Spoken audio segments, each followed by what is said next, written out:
All right, welcome to episode, let's see here, 267 of my live stream. You're going to hear a lot of noise in the background because it's a Monday afternoon.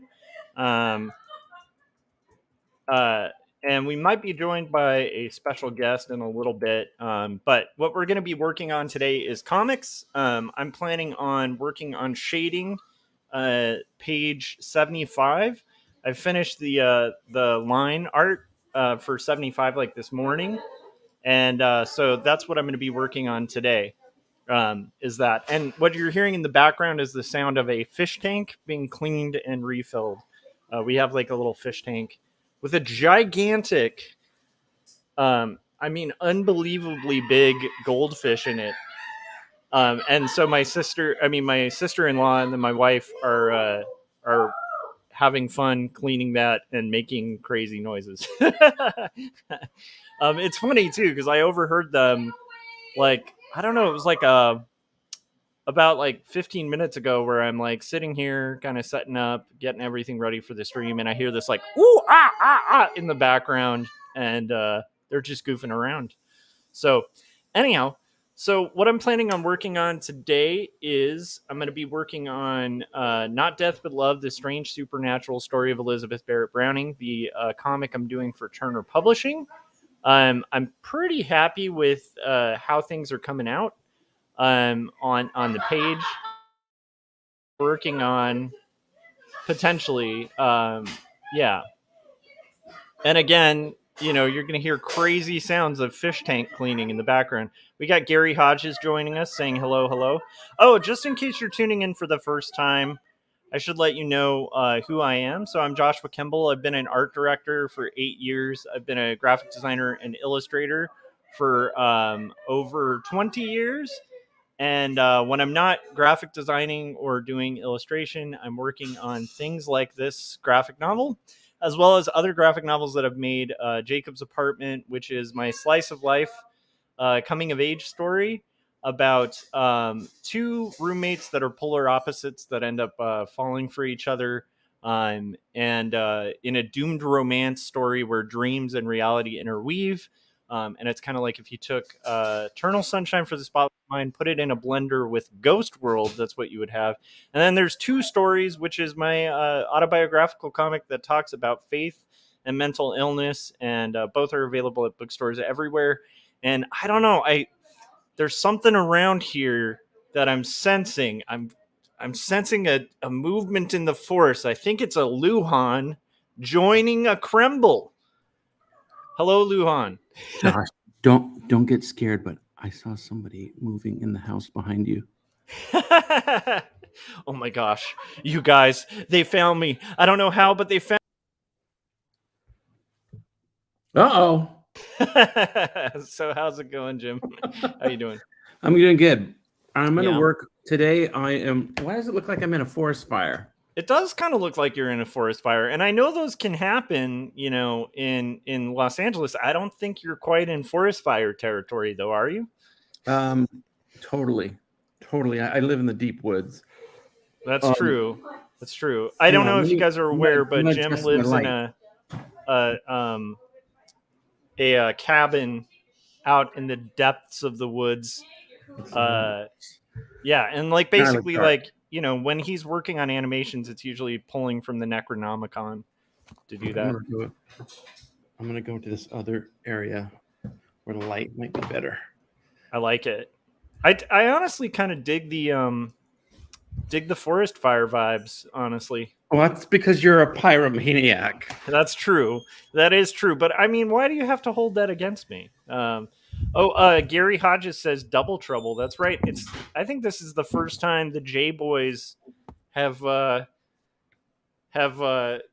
a stream together since the inception of the J-Boys. I know. You know what I'm saying? You know what? This J-Boy just realized I didn't even comb my hair. Hey, that's okay. I haven't even showered today, so this is the art lifestyle, guys. How you doing, Jim? Good. We have another special visitor coming right here. This is Sammy. Nice. He just jumped up here right now. I feel like Sammy's got some ideas for graphic novels in him. January 6th was a setup. Hey, come on.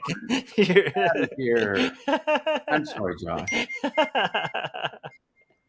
I love the idea of a cat that's like a hardcore, conspiracy theorist. Like the cat comes up and they're like, Jim, when you're talking about atmospheric perspective, it should be Atmos perspective. Okay? We don't say sphere in this household. He's on conspiracy theory was a term created by the CIA in 19... Well, we adopted him, so that's our fault. Yeah. You never know where they come from, really. You gotta be careful with those adoptees. We were in your hometown a little earlier today. Oh, really? BC. Huh. It's Fleet Week. Fleet Week, huh? Yeah, that's where they give out free enemas to the entire city. No, Fleet Week is where they have the I don't know if it's the USS Iowa or they just call it the Iowa. It's a battleship or something, or I don't know. They have all like the military flyovers and stuff like that. Okay. Over the docks. Fleet Week, military flyovers, huh? It all goes together with what my cat was saying. I love it. I don't know why my pen is being all crazy. That's lovely. I was just about to start working and like the pressure sensitivity is not working. The pressure sensitivity on my pen is not working. What is going on here? Well, if you'd have bought American. It's true. It's these darn outsourced darn things. Have you heard my evil Kemble voice yet? Yeah, it sounds like the gingerbread witch or whatever from Hansel and Gretel. Yeah. I feel like it needs to be invoked whenever somebody's role playing or doing something that could invoke the satanic panic of the 1980s. Oh, okay. Fish tank is clean. What's up? Oh, the fish tank. All right, cool. Mai just rocked and cleaned the fish tank like a boss. Did she put the fish back in it? No. We don't actually have fish in our fish tank. It's just the tank. Or as you guys might call the dinner tank. The dinner tank, exactly. Where's Ben? He's in the backyard playing with the dinner pet. With the dinner lamb. How's your movie going, man? Really, really good. This was like a really productive weekend. Saturday we went to Santa Barbara, and we have this coffee shop that we go there. You guys go up to SB a lot, right? I know. I forced Leanne to a lot. Yeah. Yeah, that's my happy place. Yeah, Santa Barbara is rad. It's great. It's beautiful. What is have you ever been to Freebirds up there? No. What is that? It's like a place that makes like these gigantic tacos like Subway, but like they're huge. They're like. Did you hear that, Leanne? Yeah. Freebird tacos? Yeah. We have to try that. No. It's on the big shopping area down there, like over by the school. Oh, we discovered my sisters both went to UCSB. Oh, they did? I didn't know that. Yeah. That's cool. Parties. We discovered this really hidden mom and pop hamburger place called The Habit. So I found this really underground place called In-N-Out. It's crazy. The Habit started in Santa Barbara. Did you know that? I didn't know that, actually. I'm not surprised, though. To be accurate. Nice. And no, we go there. We have. I'm going to reveal this, and everybody's going to want to do this now. But Leanne said, "Don't." The 192 is this highway that goes basically from Carpinteria. Yeah. And that is the greatest highway in the world. Like, we love driving that highway. Yeah. What we do is we get really, really drunk, and then we get guns. We all take guns. Yeah. And we shoot at wildlife as we're speeding down this tiny little highway. Yeah, in your F-150, right? Yeah. And usually playing Judas Priest. Uh-huh. No, it's beautiful, beautiful highway. And that's like about 30 38% of the fun of that trip is that the highway. drive. Yeah. Yeah, Do you there's guys like quicker ways stop to by get into any of Santa the? Barbara, but we take that way. We love that highway, and Nice. then we go there, and then we used to. I know this sounds funny, but we found this really, really huge hidden park, and we used to go there, and, like we throw the frisbee or whatever, or have a picnic or whatever. Oh, cool. Yeah. Lately, though, we found this really, really cool coffee shop. Believe it or not. Nice. And so we go hang out there for a little bit. We act like locals there, but we don't. But we're not locals there. Yeah, it's kind of good to be a local without being a local there, because again, those college kids out there, man, they get wild. Yeah, but they know, because when I go there, I wear a shirt that says Hollywood in like glitter, and I have like Nice Elton John glasses on. Yeah. Well, you got to flash your millions, like when Yeah. you're there, just be like, I haven't. Let me check my millions while we're on the phone. I know this was distracting, but I was neck down to 4 million at one point, and it was really. It's kind of tough when your net worth, like you have to check it, like on the internet. It's like checking your bank account, but just checking your net worth. It's like, okay, there it is. Okay. Oh no, it's down now.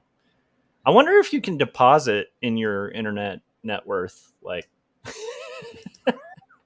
You can buy stock. Can you make withdrawals from it? That would be cool. Okay, let's see here. For those of you who are watching who may not be in the know, Mr. Jim Lujan is, according to the internet, which never lies, a millionaire, a multimillionaire, actually. I was up to $14 million one time. That's crazy. And then it sunk down to like a million, and then it went to like 4 million, and then it went to 6 million, and then it went back to 4. And it's just a lot of pressure. Yeah, it's all that counterclockwise and Foreverland money, It's yeah. Which, by the way, that was a really great episode where you had Deacon on. That was really cool. Yeah, that was Deacon and I. It's so funny. We've never met in person, but we go back a long ways. And yeah, it's just a real natural, like, working relationship and friendship too. Like we'll talk to each other just to hang out. Kind of like this, Yeah. Oh, by the way, Gary Hodges says it's your gambling problem. It's always up and down. It's true. Yes. The gambling problem up and down is a New Direction song too. It's not gambling if you win. I think the song is called "It's Not Always Up and Down." Up and down, in and out. This time. Yeah, it's all about gambling, nothing else. Yeah. So, Oh man. I found a radio clip. We were listening to a podcast the other day, and the lady goes, "And now I think everybody really, sometimes in your life, it's time for a new direction." And I wanted to isolate that and send it to you. It's the worst because, like, once you hear it, like, so we had an episode of Artcasters. I didn't even think of this, but it's like, Corey teaches classes and stuff, so it's like probably not good for us to be making like New Direction jokes on his YouTube. And so, like, the last time we did Artcasters, it's like Scott and I both were like, okay, no, none of those jokes. And then the person we were interviewing like 50 times was like, yeah, and I'm totally heading in a new territory. It's going to be completely new. It's like every word but direction. We're heading in a lot of different paths that are new. And like the whole time I'm just like, Scott, I can tell Scott Circlin was silently avoiding that word. Yeah. Hey, can you do me But a favor? anyhow, it was just a funny moment of like me realizing how immature I am. Put us on split screen, and let's both do the J. So it could be your thumbnail for the show. No, I love that. In fact, we could even call this like a J Boys hangout, or what do gangs call meetups? J Boys, Day Boys, Day Boys, J Boys. Hold on a sec. Let me get the full cam, and we'll do this. Is that a J or is that an L? I think it's an L. Wait, that's a J. That's a. I can't tell. Oh wait, yeah, wait. Okay, there we go. Okay, ready? Wait, are we both doing J's? Yeah, okay. Okay. J Boys. That's right. Okay. That was good. That was good. That's going to be lovely. I'm trying to do better with me thumbnails. Christopher Runciman said, our New Direction fan calls the directionless. Wait, rewind a second. Did you just say I'm trying to do better with me thumbnails? Yes. I was trying to do a little bit of pirate speak there just for fun. Me thumbnails. Okay. Yeah. And then to answer Christopher's Runciman's question, are New Direction fans called the directionless? That's a No, good they're question. called. We need a name. What would our friends be called? Let's see. Something with new something. We got to figure it out. The directionally dysfunctional?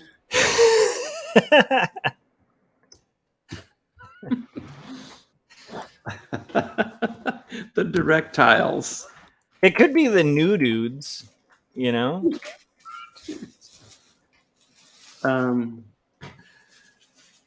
We call them the nudies.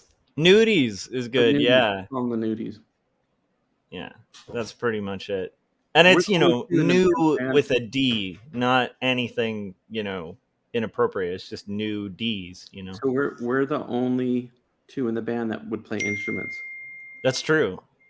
It's true. What would you play in the band? I would probably play bass, and you would probably play guitar, I think. Right? I think I'd be playing accordion, actually. I play, I go between bassoon. Bassoon, yeah, that's good. And alto sax. Yeah, for sure. And then I know you're rocking the accordion, and I forget who the tubist is. The tuba player, is that what you call a tuba player? A tubist? Well, I know Gary's quite the tubist. That's true.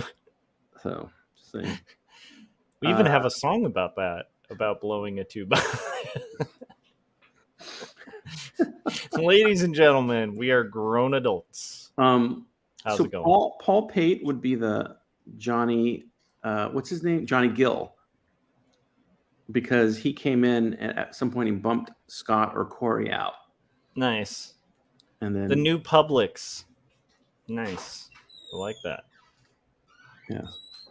Except we keep misspelling it and forgetting the L. Gary says, right, I was just about to say, obviously, they are nudies. Yeah, exactly.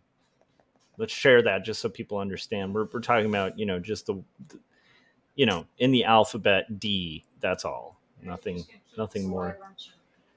Yes, we're gonna. Maya's like, you guys are just gonna. She's pretty much like, you're just gonna beat this joke to death. No, this joke has been beaten, buried, sealed in a tomb and resurrected. It's basically like Kill Bill. Yeah, the beginning. Exactly. So so you guys went to Santa Barbara, hung out in a coffee shop. I see. To me, that actually sounds like a work day for you, though, because like once you're in a coffee shop, it's like totally. You're animating. 100%. Yeah, that's why we were just talking about that this morning, Leanne and I. Is I'm so happy not to be like stuck in a room all the time. I had the freedom of being able to get out and work on stuff. Yeah. And just as I said that, I saw a tear come down your eye. So I realized that was really insensitive and horrible.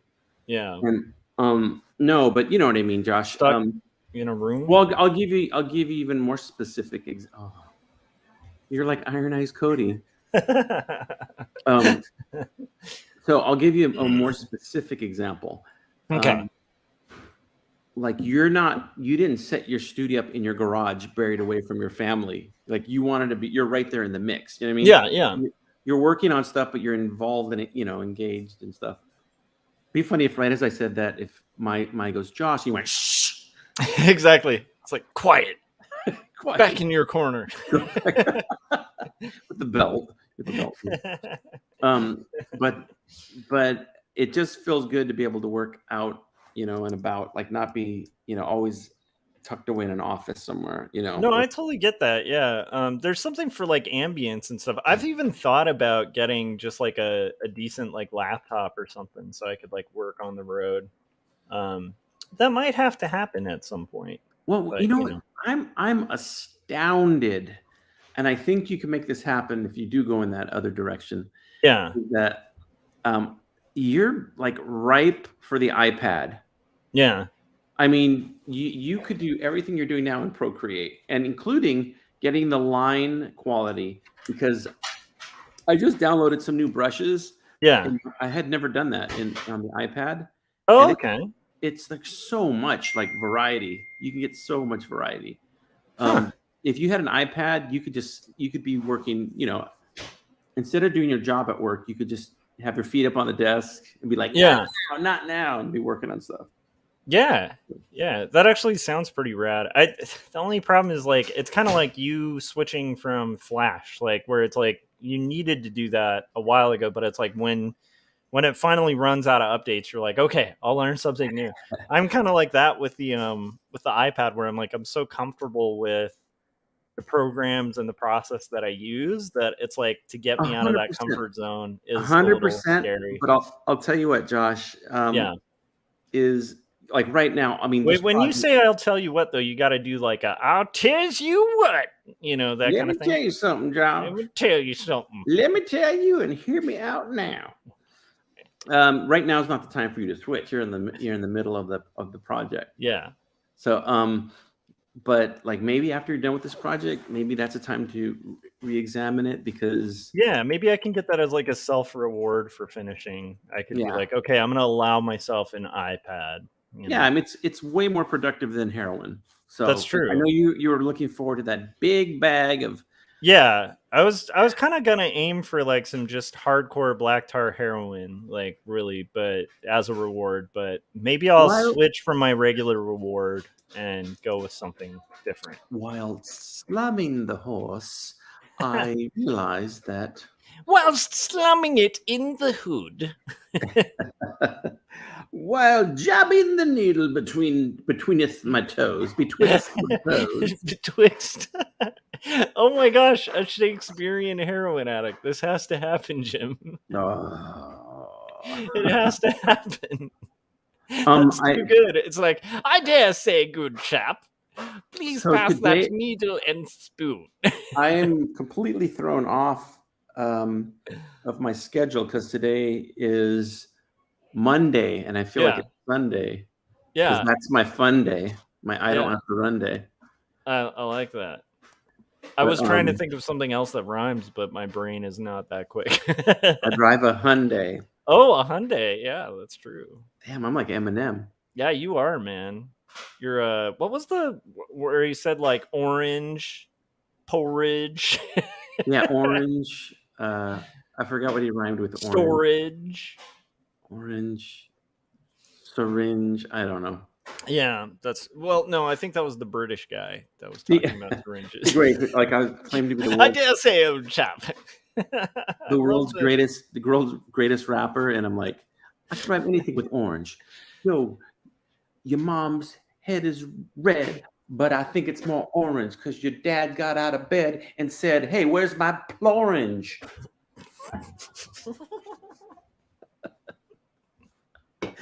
Guy's good, man. That's a good bit too, like a rapper who just invents like their own words and then he actually registers products and stuff, like real things. This is the plorange. Yeah, this is my plorange, man. I wasn't making that word up. It's real. A plorange, don't you know? A plorange is the stem of a brush that cleans out your gun. Exactly. The stem is called the plorange. Yeah. Man. Oh my gosh, that would be too good. It almost would be as good as Bretvian hip hop, which is like a deep cut. I don't know if people are aware of like how good Bretvia is. Should we tell them what Bretvian is? Yeah, I think yes, you should. Hold on, I might even have a picture of the Bretvia is a country somewhere in Eastern Europe. I am not sure where, but it's Bretvia, and the people from Bretvia are called Bretvians, and they speak Bretvian. And everybody knows that the biggest group to ever come out of Bretvia was a rap duo called Dollar Money, and and they say to celebrate Bretvia, they say Brasta Bretvia. That means like celebrate Bretvia. And here's the I Brett love Van it. flag right here. I love it. Oh, it's so good. See, it says Brasta on there on the flag. So. Yeah, I absolutely love the soundtrack to that short, Jim. Do you? This is something I should know, but I don't. Is that soundtrack like on iTunes, like the Bretvian hip hop? You bet your life it is. Oh my gosh, I need to check that out. It is actually, yeah. Okay, I'm gonna have to look into that because I like absolutely love that. Josh, were you even looking at the screen when I said that? No, I didn't. You son of a! I said, "You bet your life it is." Oh, nice. I like it. Okay, I dig it. Oh, you got me going through pictures again, man. Yeah, that's the thing. Jim tends to share quite a lot of pictures. Did you see that I even put that picture on the thumbnail for the last one just to prove to Christopher Runciman that you weren't making crap up? I have a picture of Christopher Runciman from this is about like 7 years ago. Oh, when yeah. he ran the comic book shop. Yeah. That was just letting people know, don't break into this shop. Like I was letting them know that you better come and get your pull list, or else I'm gonna pull lists on you. You know. It's Wednesday. Pick up Wednesday. Your shit. I love it. Yeah, that's hilarious. This is actually, I am kind of curious. It would be fun to have Christopher on an Artcasters episode just to talk about the logistics of running a comic book shop. That was my suggestion. Well, not for this latest one, because his one pagers, he's doing amazing things with it. Yeah, but you need to have him on the episode and about I managed a comic book shop, or I ran a comic book shop, or whatever, because that's insane. Here's, by the way, this is all that glitters. This is where we're talking about the Bretvians. If you go onto YouTube, you can watch the whole movie, or you can watch it as a series. Yeah. And how much does that cost people to watch, Jim? Well, the first episode is free. The second episode is $0.25. The third episode is $29, but the fourth episode is free. Yeah. The fifth episode is 35 cents. Then the next 4 episodes are $4. Then there's one that's $80. Yeah. And there's 2 that are $2. And then there's a free one. And then there's one that you just put money into a tip jar, whatever you want. And then the last finale is $120,000. Yep. Exactly. Yeah. So. And it's kind of like, I don't know if you guys knew this, but Jim used to be a dealer before doing animation. So he's kind of, modeling his animation after like the dealer style, where you get a taste for free at first. And that's where like the British guy shows up. Jim, I dare say, it was free before. You should give me another. Oh, wow. Is that the Blue Angels? And I don't know, but I didn't take this photo. This is from the internet. Nice. I like that. I just want to impress you to think that I took that photo. You're like, that's me on my commute to work. I would love to fly in a jet at some point in my life, but from friends of mine that are engineers and actually pilot, remember when I first met terrifying. Remember when I first met you, Josh? Yeah. Gosh, that was before you had a beard. Oh, I thought. See, I was under the impression, I was like, Jim, it was a long time ago. You had pretty snazzy hair there. Yeah, Gary looked different too. That actually kind of looks like Gary a little bit. It actually kind of looks like Soft Cell. Johnny Moore looks like Mark Ullman from Soft Cell. I like it. Yeah. Well, Johnny Moore, great guitarist. Would we get demonetized because I used the word Johnny Moore? I don't know. I guess we'll find out. YouTube.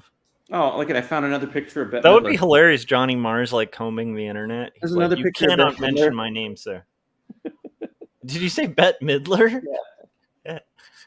I would. You know what? Okay, I'm gonna just say this. Sorry, that was really funny. It took me a minute, and then I was like, "That's so good." I'm just gonna say this. I know it's popular to make fun of Sammy Hagar and a hipster thing to do, but I genuinely think like he seems like a genuinely nice guy, and I've watched some interviews with him and stuff like that, and I have no reason to defend him, but he seems like a really genuinely nice person. So Sammy Hagar, I'm gonna vouch for Sammy Hagar. You're like, I don't hey, he's know my her, boy. I'm not a fan or nothing, but he seems like I've seen some interviews with him, especially recently. Do you think even though his name doesn't start with J, we could make him like an honorary J boy? He'd have to be Jammy Hagar, or yeah. I mean, or maybe Hagar spelled Sammy Hagar, but the J is an H. It's in Spanish. Sammy Hagar. No, Sammy Hagar. Sammy Hagar. Hagar. Oh, with like a roll too. It should have a tongue roll. Hagar. Oh, I found a picture of Corey. Oh, that was a bad roll. I can do it better than that. Hagar. There we go. I don't know. This says Corey 2002. I don't know if that was. Yeah, that's true. That's before Striper. Yeah. It's in his PS days. I love it. I absolutely love it. Damn it, Josh. I started drawing, and now you're on the sharing pictures train. So many photos of my.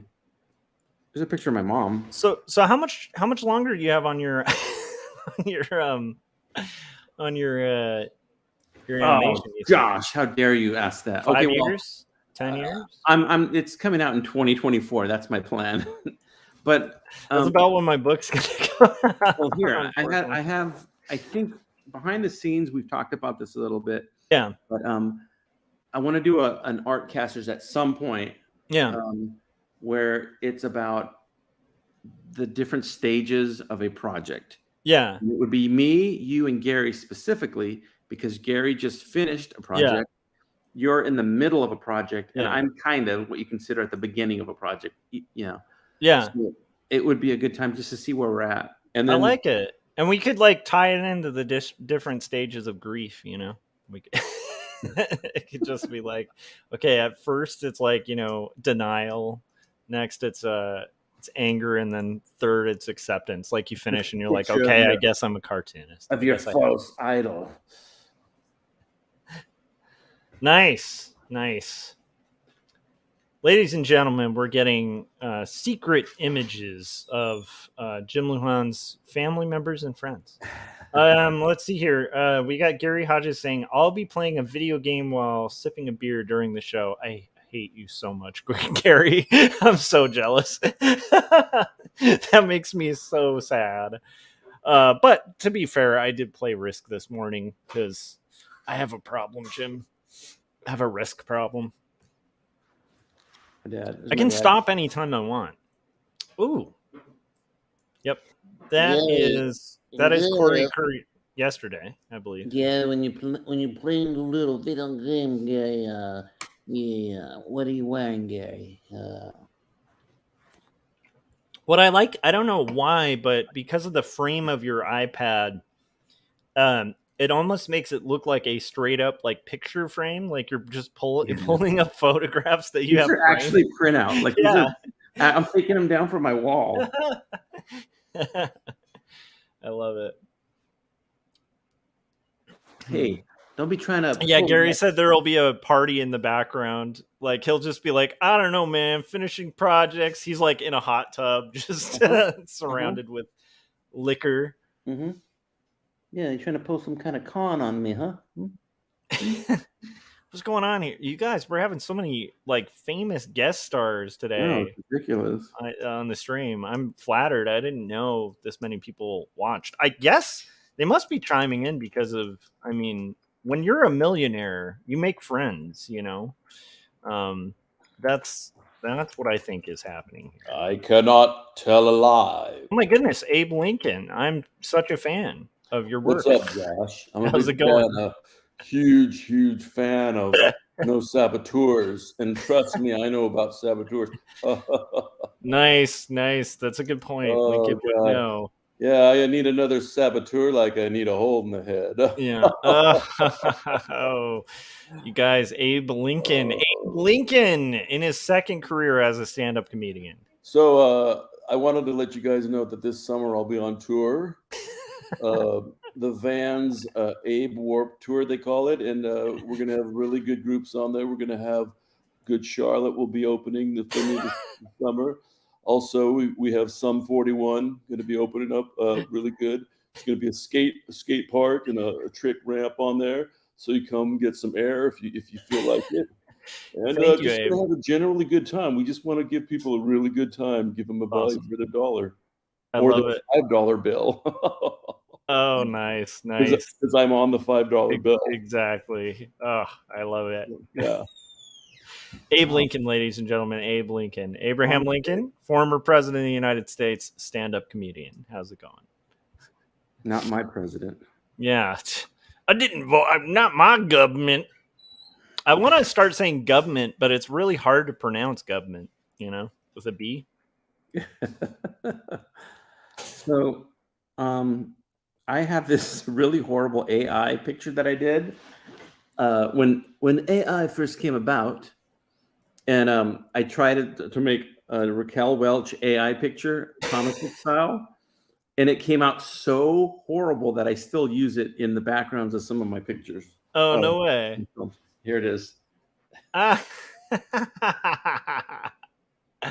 Just the face is so creepy. Yes. There is something fascinating about like bad AI. Like I think it's the best. yeah, it Bad does some AI is weird the like Dave McKeon type stuff to like faces, where it's like, yeah.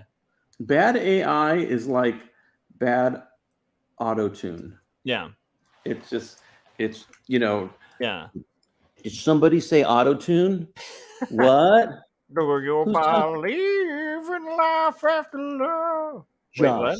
Josh. It's Josh from the future. Oh, how's it here to going, warn Josh? you. I'm here to warn you. Oh I have no. a message for you. Don't swim in the aqueduct. Crap, it's too late. I already did. This Oh, morning. Okay, Josh. Well, Tony T says to meet him at the usual spot in a Yeah. month and a half.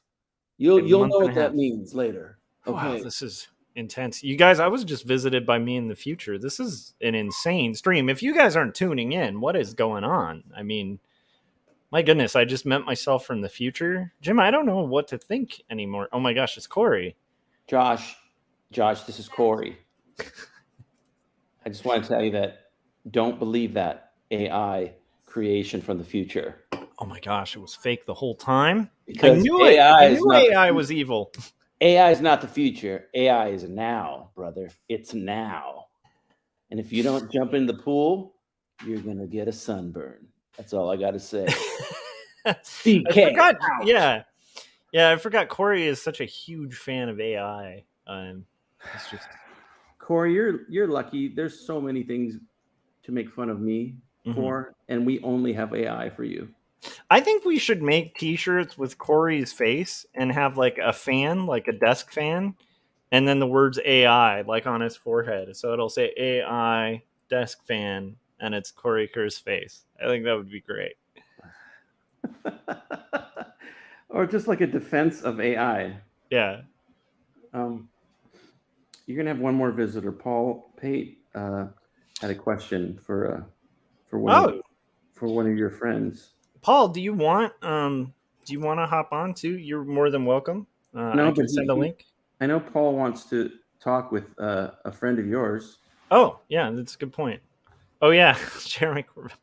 Josh, there are crafts of unimaginable and indeterminate and in flying with impunity around U.S. airspace. Guys. And we're trying to obfuscate this conspiracy that some might even say is not a conspiracy, but more or less it is a coordinated effort to suppress information. And of course, I'm talking about New Direction. Yeah, it's a fact-spiracy, I think, is what they call that. Yes. And this is what Jim does instead of being productive when he's online with Josh. You know what's great is actually, what's funny? This is what Jim does when he's not online with Josh. This is part of the animation process, you guys. You're seeing the magic as it occurs off screen. We're getting a window into Jim's work process. What Gary says. That would be hilarious, so Jim, if like this cuts off and you're just sitting in a room pulling up pictures and making voices of the pictures. That would be amazing. By myself. Leanne comes in, is like, Jim, it's time for dinner. You're like, not now. I'm talking to Jim. Anyhow. Not now. Okay. All right. Let's see. We got Gary Hodges saying everything Jeremy is saying sounds bizarre, yet his hair is pretty carefully maintained. So I don't know what to think. That's the thing. The hair is really compelling. It makes a really compelling point, you know? All right, Josh, I'm gonna give you this is a exclusive. I absolutely think that's amazing. This is an exclusive to your stream. This will I make just sense love when that the you full fungus. picked to have the Lovin' Spoonful. That's a poster, right? Is that going to be a poster in the? It's in an it? album. Oh, it's an album that is okay. referenced in the full fungus. Nice. I love This it. is a poster. That's a fair point. He was saying cut the lips out, Jim. Yeah, that's true. I have like a couple. Let's see if we have the latest one. I don't even remember who this is. I was on Christopher Runsman's stream, and he was talking about this guy Jacques something that he like was the inspiration for Walt Disney World and had like this idea of circular cities. So he's talking about it very seriously. And Jim, in my maturity, I'm just Google searching the guy. And then I took him into Photoshop, erased his mouth, and then I was like, hello. How are you? I am Jacques. I am very serious about, and he's like, Jacques isn't French. And I was like, he is now. My name is Jacques. What do you mean I'm not French? You said your Jacques doesn't bite. That is not my Jacques. So anyhow, it's classic. So I had put this in a scene and that's so in great. Full Fungus. Nice. And the scene is in 1971, and then I found out this album came out in 1980. Oh no! So then I had to replace it with the other one, with the Superstition one. Oh, okay. This is also in a poster in. That's great, Jim. I feel like man, the Full Fungus soundtrack too gets me, man. Like that's hilarious. It's got some good stuff on it. It's definitely it's my least poppy soundtrack, if that makes any sense. Like it's very atmospheric and jazzy, and it sounds like a movie soundtrack at parts. It's pretty good. I can't wait. I'm happy with. I'll be releasing some stuff from it.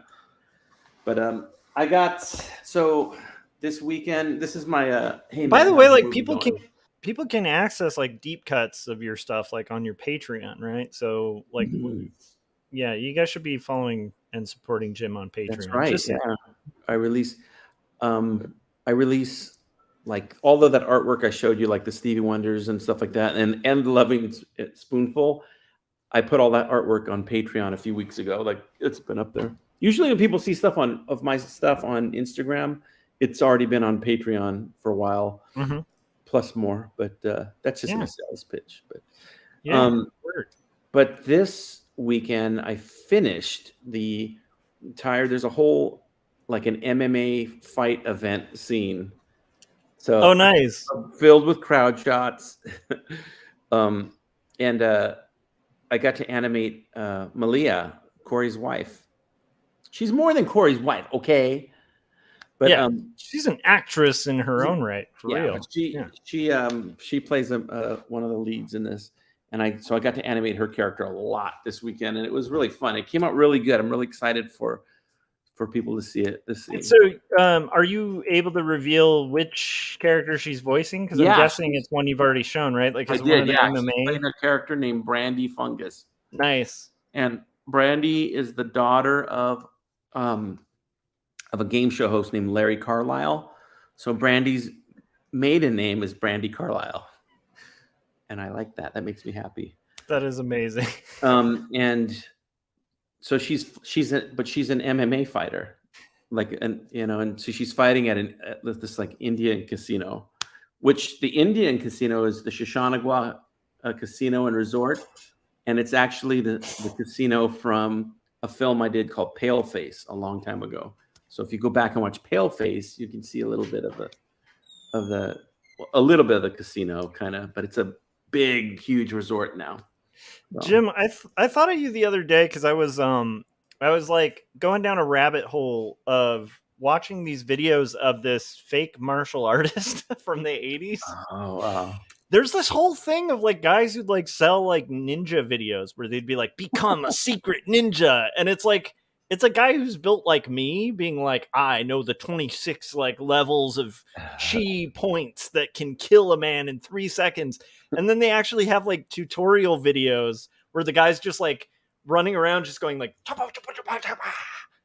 and like he's wearing like ninja outfits and stuff. I was like, I am gonna have to watch these on stream. My Because favorite they're ones. hilarious. It's kind You of like amazing. the ones where the guys, like the instructor, his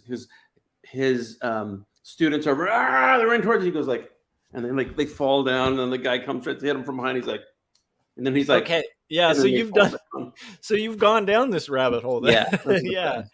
The fake martial artists train like on YouTube is pretty fun to go It's on incredible. every once in a while. Incredible. That's the bravest thing. Oh, Yeah, that's a really brave thing to fake because, like, yeah, exactly. Like that's not. It's like if you were pretending to be an artist, your likelihood of getting assaulted is still pretty low unless you mess with the J boys. You know what I'm saying? But if you're walking around pretending to be a martial artist, at some point the rubber is going to meet the road there, and it's not going to be pretty. Yeah. here, you tell me if you can. Let's see if you can hear this. I'll give you a little sneak preview, some jazz.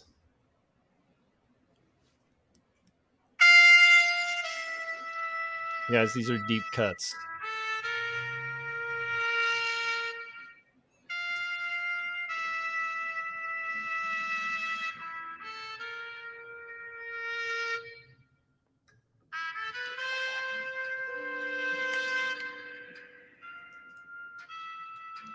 You know what's crazy? It doesn't sound like it sounds pretty legit, you know? This isn't mink fungus, Okay. but I did record this. No, this is like some of the soundtrack stuff. Nice.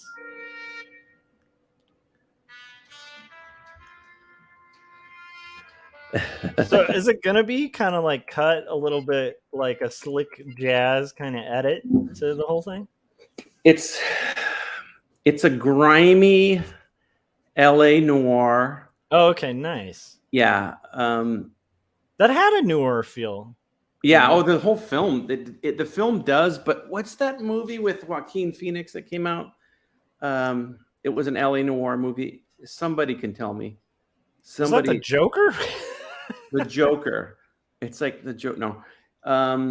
No. It had a really cool title. He played a detective, like in it, like an LA, like a stoner detective. Oh, I remember. I can't remember the name, but I think I know what you're talking about. Yeah. Somebody, Gary, you got to know this one. Gary, get up off the couch, put the bong down, walk over to the machine, typing it in. Gary's like, I'm not doing anything. I just finished my project. You're not the boss of me, man. Oh, ladies and gentlemen, Corey Kerr. Uh-oh. Hey, How's it going? I notice you guys seem to be heading somewhere. you're heading home from somewhere. Nice. Where from? Corey, don't be alarmed. There's somebody behind you. The weirdest thing about this trip is the fact that Malia is hugging a cactus for the next 3.5 hours. Hugging a cactus? Her mom gave her a cactus as a present. But it won't fit anywhere in the car. Sorry. It was her grandma's cactus. So I really thought- nice generational cactus. But now I she's thought gonna hug maybe it. she talked back to you, so you're like, now you You're gotta like, hug hug the a cactus. That's how I keep her in line. Hug Yeah. this Malia, cactus. I animated you this weekend. Oh, hold on just a second. Here, put this in. Chip's talking.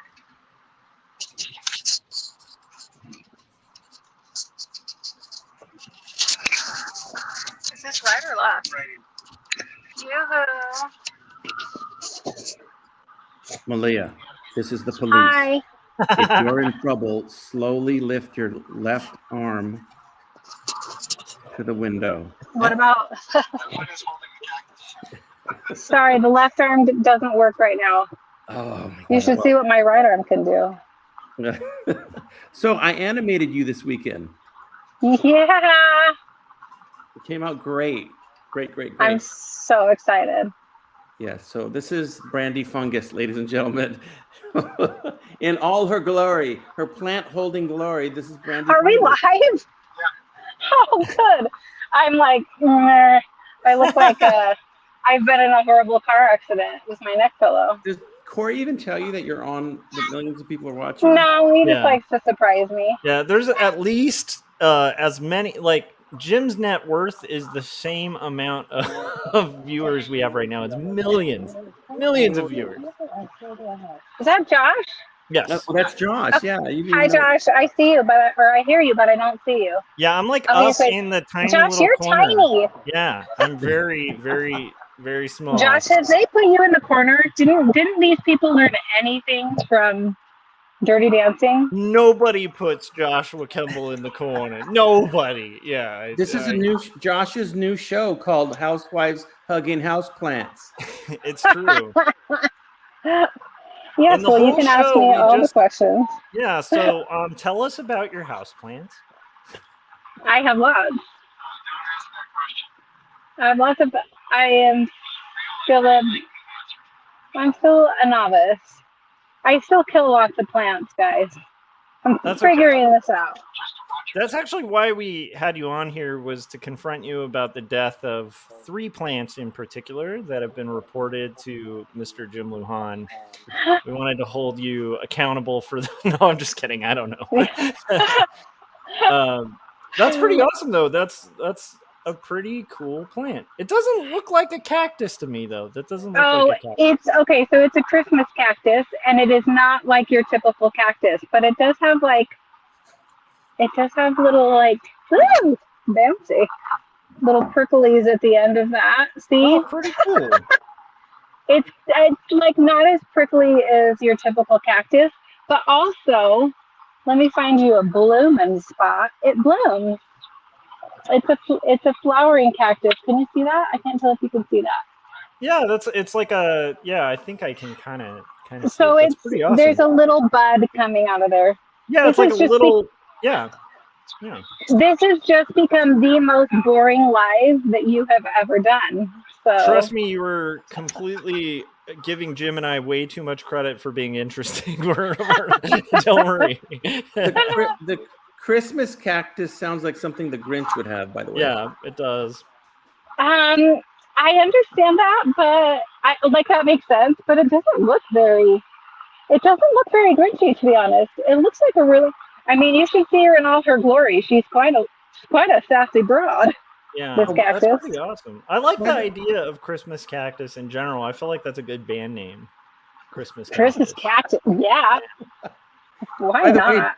did And you it's just realize 'cause- that your kids climbed out of the window? Oh, dang it. Well, Actually, Jim, my kids are asleep because we just spent 3 hours in the pool. It's the best decision made before a 3.5 hour drive. That is pretty brilliant, actually. You just get them in the pool, get them tired. Yeah. Seriously. and Benadryl. Yeah. We're not above Benadryl in this car. Well, Whatever works. Corey's chugging it right now as he's driving. It's his favorite beverage. I could see Corey I think if you pan back to Yeah. Corey, he's just gonna have like jars of yogurt and just be like, sorry. Malia, You know him so well. That is Corey. Yeah, I was going to tell you to say something, but I think Corey can hear us. yeah. It wouldn't be as Yeah, Corey can't hear. He still has an earbud in. Dang it. Drat. Foiled again. Corey, earlier we were saying that you're very fortunate because there's only 2 things we can make fun of you for, Corey. One of them's AI, and the other one's crashing a motorcycle. It's not too soon. No. Never. But if you could combine the 2. That's a fair point. Or if you could paint your motorcycle like a Striper album, then we could have Oh gosh. then we could have a Everything. trifecta of jokes to make. I hate black and yellow more than any colors in the world. If black and yellow were one color and I could kill it, I would. I think it's I like black. Good I like combo. yellow. Black and yellows. It just, I don't have anything against the colors, just the way that they make me feel when put together. So you won't be going to. I hate them. You won't go. You're not going to be seeing Striper, Wasp, or the Pittsburgh Steelers anytime soon. I don't think I could handle it. Okay. I think it would. I would maybe like just scream. Well, It would put me in a rage. All right, because I was talking about potentially trying to get Jim Lujan, Scott Cirkland, Corey, and I to a Striper concert, and we were thinking about inviting you, but now I guess. No, I think that would be very visually pleasing for Corey. Me, not so much. But actually, I do like yellow and black. I feel like it's a very it's like it feels very like Home Depot-ish, like not Home Depot itself, but like that kind of product would look good with like, it's a very like clean, I don't know, like warning label kind of vibe, color-wise. You know? Warning label. Not in a negative way. Like it's like that. I don't know if it's hard to think of the words for it, but I think it's like yeah, it's got like a very like graphic vibe, you know. Yeah, that's probably why Corey likes it. This is you beating up a girl. Yes, I always knew I had it in me. That's right. It's so all those exciting. jiu-jitsu classes are paying off, you know. Yeah, all the ones that I took in my sleep. We know you don't sleep. So. Fair point. Where are you guys right now? Yeah, where are you guys heading from? We are driving from Utah to Idaho. Nice. Corey's family had a wedding, and we stayed at my parents' house because they're around. Because we could. Corey was saying something. I don't think you guys can hear him, though. No, I can't hear anything Corey is saying. Oh, he was saying some really terrible things about you guys. Figured that. So I thought it was just your guys' banter, but I guess not. I love it. Josh, rude. how come you're making these black ink spots on your drawing? Are you channeling your anger towards Corey on your drawing? Yeah. I'm just putting everything in a black cloud of anger at what Corey was saying off camera. Malia's waving by. She was so vulgar. Yeah. That was a lot Well, of you know. language. Cutting me off. Can't take her anywhere. Okay.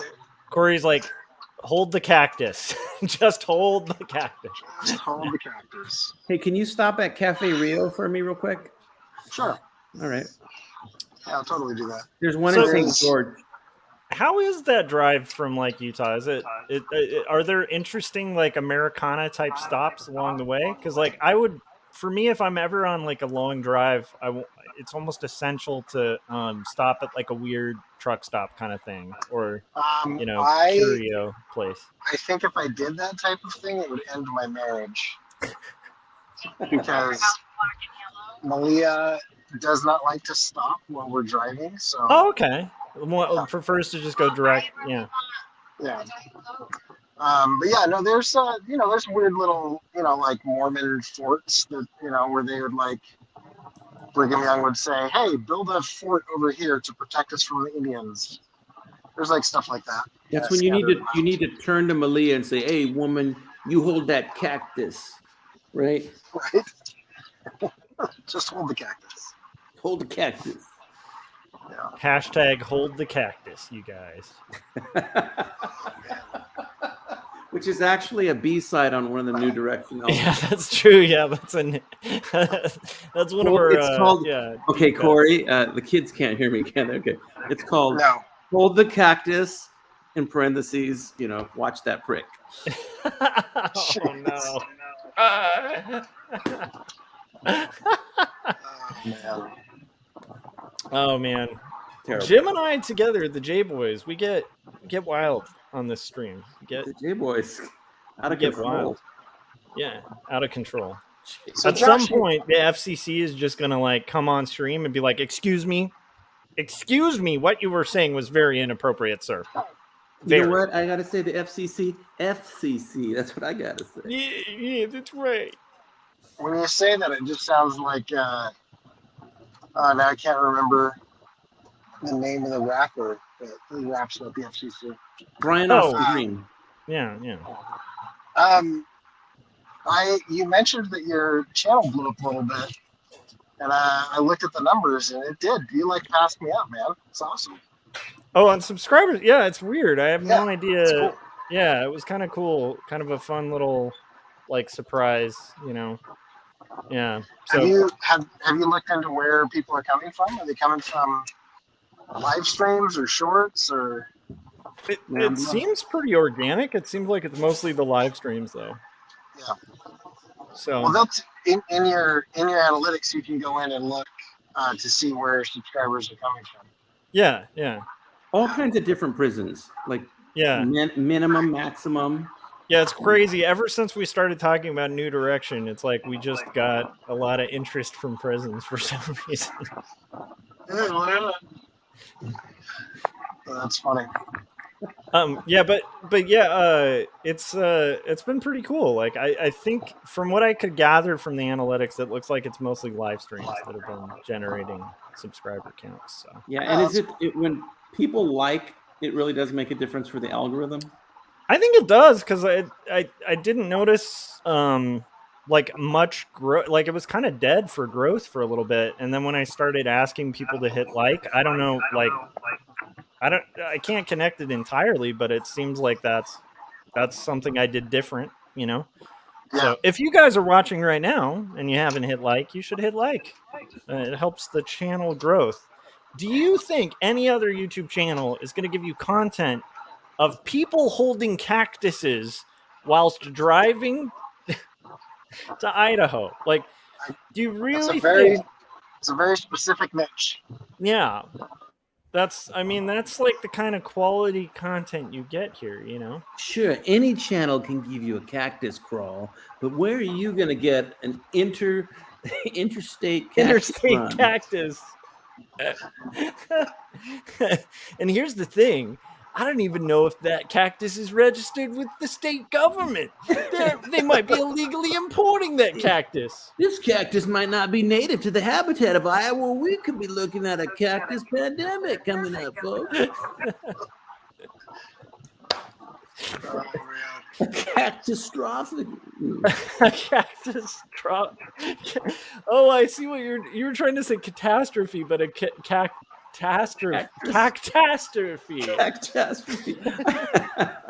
That's tough to say. Oh man. Ride the cactus, Paul Pate said. Christopher Runciman said, I was worried about that outfit she had on. Never comment on a woman's fashion choices. Oh, that was an outfit. Oh, he was talking about he thought that the cactus was Malia's outfit. Well, how do we know? Wearing like a cactus-y looking dress or something. Yeah, you'll see all the cool girls wearing cactuses soon. Yeah, it's kind of in. They're Isn't coming that from like the Met Gala Balenciaga or something. I can't remember the designer. Yeah, Lady Gaga wore a meat suit, and Malia's gonna kick off the cactus trend. Nice.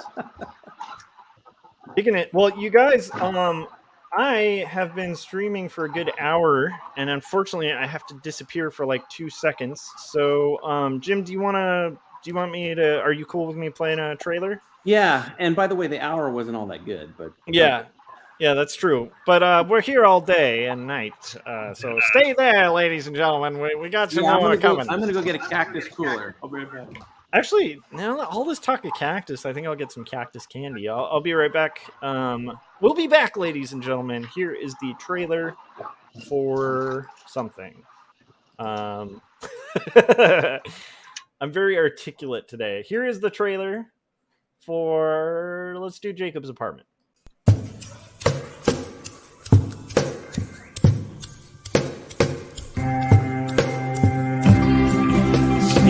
clearly it seems that only in dreams can we be these things we've seen and walk around breathing pain. I don't know the part to play in this heart of mine. There's dissonant things, they split at the seams.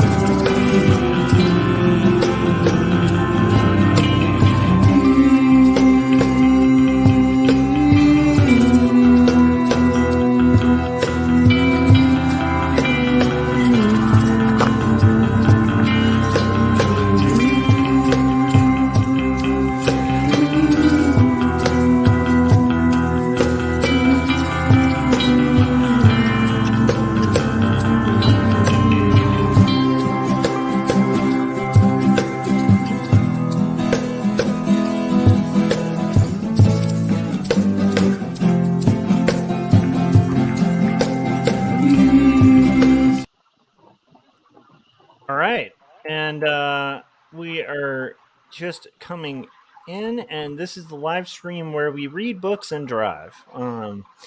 So, how's your drive going?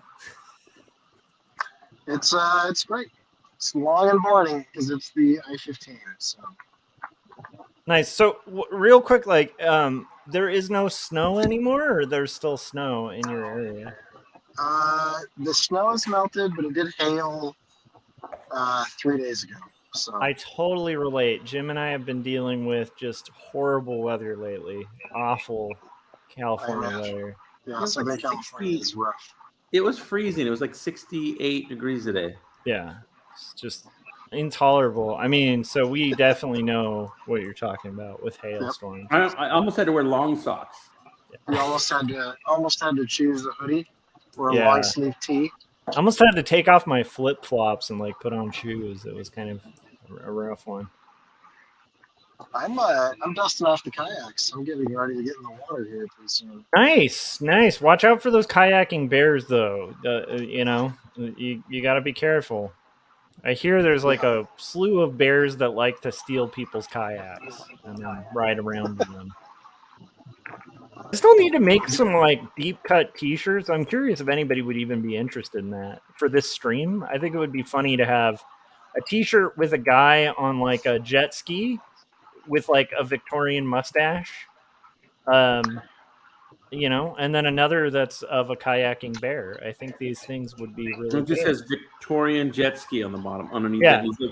He's like kind of like hitting the wave like that. The next shirt you need to make, Josh, is I hate Australia. I hate Australia? Isn't that the one you're always talking about? Like the Well, that's a Australian good point. Yeah, no Australia, defense. no win. Yeah, it's the worst. The last game of Risk that I played on stream, I was forced into taking Australia, and I was like, no! But luckily, nobody did anything stupid, so that was good.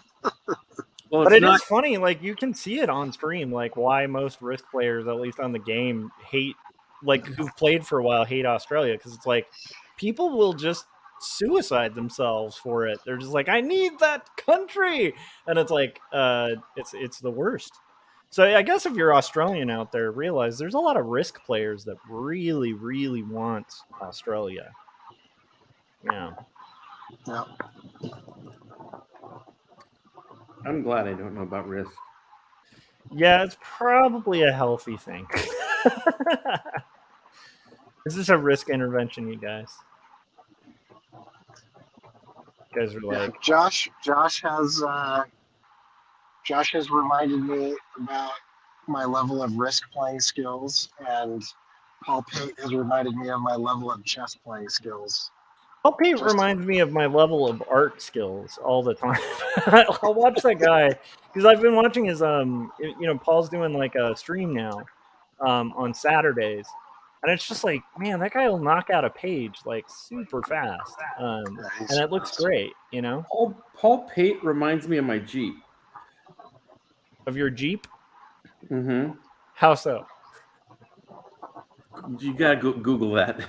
It's an R. Kelly song. Oh, okay. Nice. It's Paul a knows deep what I cut. mean. It's a deep cut for me. I don't know anything by R. Kelly. I just know a couple. Like, You're- wait, no, I do know an R. Kelly song. My favorite. I never liked R. Kelly, but my friends and I were really obsessed with that In the Closet video Yeah. series. Like, that was kind of. I can't tell whether that was. And he Genius opened the or just closet, and she opened the closet, and he goes to the door, and he opened the closet. It's amazing. It's like a 3-part video series. It's the best. Almost forgives his horrible conduct with human beings. Oh yeah, it's really close, but Yeah. Almost give him a pass, but Mm, yeah, I can't a really. pass.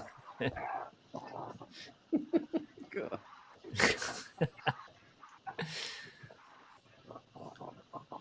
So Can't Corey, really- what art projects are you working on lately? Like obviously not today. I'm guessing you're not drawing while driving. That would be a little dangerous. Not drawing while driving. No, the only thing I've done in the last 48 hours is I made a couple shorts out of some older videos. Nice. And, Nice. Do they fit well? But I have learned that all the AI apologists don't have the attention span to watch one of my longer essays, yeah. but they do have the attention span to watch my 15-second shorts. And so I've turned off all the comments on my 15-second shorts. Oh, are you getting like hate? Oh, yeah. Oh my goodness, that's crazy. Yeah. Because I think I said on a stream a couple days ago that I don't want to talk to people who like AI. I mean, not in like a negative way. It's just like, I don't know. I think you're kind of supporting something evil. Yeah, But so that short's getting a lot of. Well, you know what? Honestly, you should keep the comments on because it'll drive more traffic to it. Yeah, I don't care enough because it's like every time I get one of those comments, I'm like, I start in my mind, like, I start like arguing with the person, and then I decide what I'm going to respond with, and then I go Nice. through this whole thing. It just eats up mental energy that I don't want to eat up, so I was like, you know what? Let's turn them off. It's not like Nice. it's not like anything they say is a new argument. Yeah, Or it's weird even- because the short or even isn't even Interesting. the short isn't even really a new clip, right? It's just a clip from your video, right? Yeah. Yeah. Yeah. So that's So funny I that got, I got six. Yeah, I Do you got 6 or think 7 videos. do you think the comments, the hate comments, are all AI? They're just like, "How dare you talk crap about me?" You know, like they're actually an AI bot saying It's possible. the comments. It's possible. They're like written in such a way that they don't really have a firm grasp of the English language, so that is a serious possibility. That's funny. Yeah. One of them, I was like, I can't tell if you're arguing with me or agreeing with me. Like I didn't quite understand what he was saying. Josh, So yeah. can I read you something, Josh, real quick? Read me something. All right. The origins of gentlemen. Risk. Risk was created by French filmmaker Albert Morasset in the late 1950s and first published in 1957. Is this La like Morasset- sincere? Was it? Is this like sincere Risk info? Yeah. La I'm Morasset excited aimed to about create an engaging strategy game that simulated geopolitical conflicts and emphasized skillful decision making. There is no credible evidence linking this game or its origins to Satanists or any other sinister purpose. Wait, they had to include. Was Risk part of the Satanic Panic in the 80s? I'm curious about that now. Because I know Ouija boards what I and all did. of that were. I went to ChatGPT and I typed in Tell me the origins of the game Risk, and include a Satanist conspiracy. Oh, nice. Oh, that's great. That's so funny. Well, that's actually the game Risk, the real history of Risk. Yeah. Yeah. I know the real history of psychology and the real history of Risk. The real history is it's teaching people how to gather the army of Gog and Magog. That's the idea. That's right, Josh. Oh, nice. I think the origin of Risk is definitely satanic, because like I when I'm having like a Risk sesh late at night, every once in a while I'll hear just this voice that says, "Do it," and I'm like, oh my gosh. You know what? I have to play my thought backwards for it to say that, but that's Josh. You know what Risk stands for, right? What's that? Reveling in Satan's kingdom. Oh goodness! Oh my goodness! And you are part of this occult phenomenon now, Josh. Oh my and gosh! You want to be a Risk master. It's not a coincidence. Josh, I mean, a lot of people might think that it's just a bit that I came up with recently where I've been talking like this on my streams, but actually, that's just the byproduct of Risk. Yeah. You notice that Josh always chooses the color black for his Risk. Yes, that's not insignificant. Yeah, that's to represent the blackness of my heart as my soul is slowly sucked away. Speaking of people, dipping into evil, demonic games, I hear Frank Salazar is playing some Dungeons and Dragons and getting into role playing, and it's only one 12-sided die roll away from losing your soul.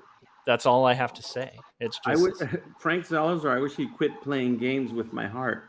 Yeah, that's true. I really do. That's a double deep cut, because I think Frank is actually a pretty big fan of some boy bands, like non-ironically, and I respect the hell out of it, actually. I want to talk to the manager of ChatGPT, because I feel ripped off, because this gives me like 6 or 7 paragraphs of Risk, the origin of Risk, and only that one paragraph mentions Satanism. All the rest are like legit. They're like, it's a legit article on Risk. Oh, wow. That's kind of amazing. I feel like, let's see here. Oh, Gary said, I read a chick track about Josh the other day.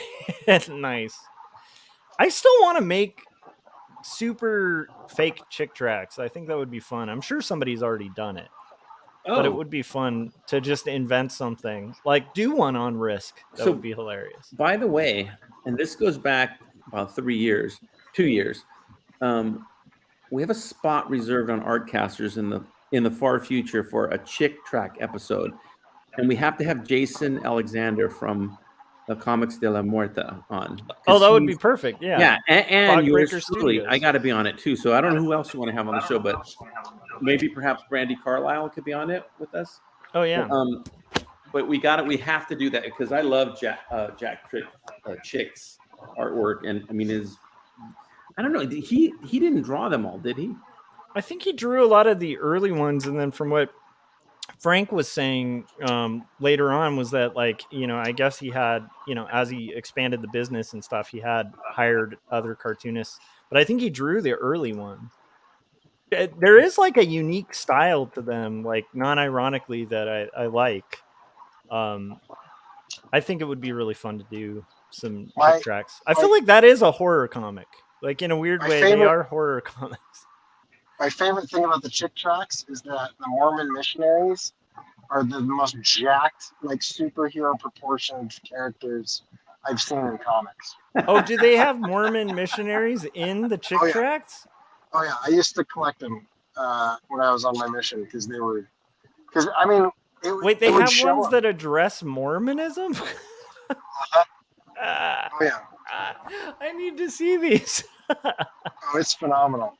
And it's like 2 dudes that like just left the gym. They're like dripping with creatine. Nice. They're the most attractive, butt chin, square jawed youths that you'll find. I love it. They're just like, hey, brah, did you hear about Joseph Smith, brah? It's like, Broseph Smith. Sorry. Broseph Smith. it was awesome though. They were pretty rips, and they're like white shirt and ties were like cap sleeves so that you could see like a full bicep. Nice. Yeah, it's good stuff. That's amazing. I have to like search for that. I've never run across those. I have thought about like I should look this up after the stream today to see Guys. if somebody on eBay must be selling like the entire collection of all Chick tracks, because I would non-ironically want to have that. Like I think they're just kind of, I don't know. You know what it is? It's kind of like I was talking about Corey about like I like truck stop kind of areas, like weird Americana type stuff. Right. Yeah. And I feel like the Chick track has that same kind of appeal to it. It's like this weird piece of like Americana, you know? Wait, Yeah. speaking of Americana, Josh, listen to this. This is an article on New Direction. Oh, nice. Boy bands have been a cultural phenomenon for decades, captivating the hearts of millions with their music and charm. One such band that experienced both soaring success and controversy is New Direction. Comprised of members Josh, Jim, Gary, Paul, and Corey, the group's journey was marked by milestones, but also entangled in sexual innuendo. In this, This is amazing. You New need Direction to burst onto the save music this scene in the body early copy. 2000s, captivating audiences with their catchy pop tunes and synchronized dance routines. Their debut album quickly climbed the charts, earning them a dedicated fan base known as Directioners. I didn't Nice. like that. The band's harmonious blend of vocals, energetic performances, and relatable lyrics resonated with a wide range of listeners, particularly young teenage boys. Controversies and sexual innuendo. As New Direction's popularity soared, they faced scrutiny and controversies, including allegations of sexual innuendo in their music. Some critics argue that the band's lyrics and stage antics contained subtle or explicit references that were perceived as sexual in nature. These controversies often sparked debates about inappropriate content for a young fan base and the band's responsibility as role models. Nice. And there's like 14 other paragraphs. That's amazing. That's all just Chat GPT, eh? I wrote that right now. Nice. You want to know something funny, Jim? Yeah. I've tried to sign up for Chat GPT like 5 times, and it never lets me in. Really? They have you Yeah. on like the blacklist. They're just like, nope. I think I'm blacklisted. It No, knows every you. time it's like, we're not accepting new accounts right now. Yeah, Come New check that out. Directions. Yeah. Boy, this is pretty legit. Pretty legit. Would you say it's too legit to quit? I'd say. Yeah. It's a New Direction. By the way, that totally sounds like a real name, doesn't it? For a It was band? One Oh, Direction, right? yeah, but it does sound like a bad boy band for sure. Yeah. Oh my God. Paul Pate said Detective Perez is a chick track. Nice. Gary Hodges Chick said, Magnet. oh wait, no, we already read that one. Oh, a Chick Magnet chick track would be amazing. I have I have about, over the years, I probably have like 20 or 25 chick tracks, but I lost them. I don't know where they're at. But right now I do have. There's this burrito place up the street, and they have them there. And I have probably 5 or 6 from there. So, Do they give them away or are they selling them? They give them away. They put them in the burritos. Okay, I'm just Googling chick track Mormon, and these are some Chad looking dudes. That's Right? hilarious. Yeah, Yeah. it's very funny. Those I kind of LDS. feel like he. I feel like he had a very high opinion, at least physically, of the faith. Yeah, let me see if I can drag this on here so people can see. Wait. LDS on PED.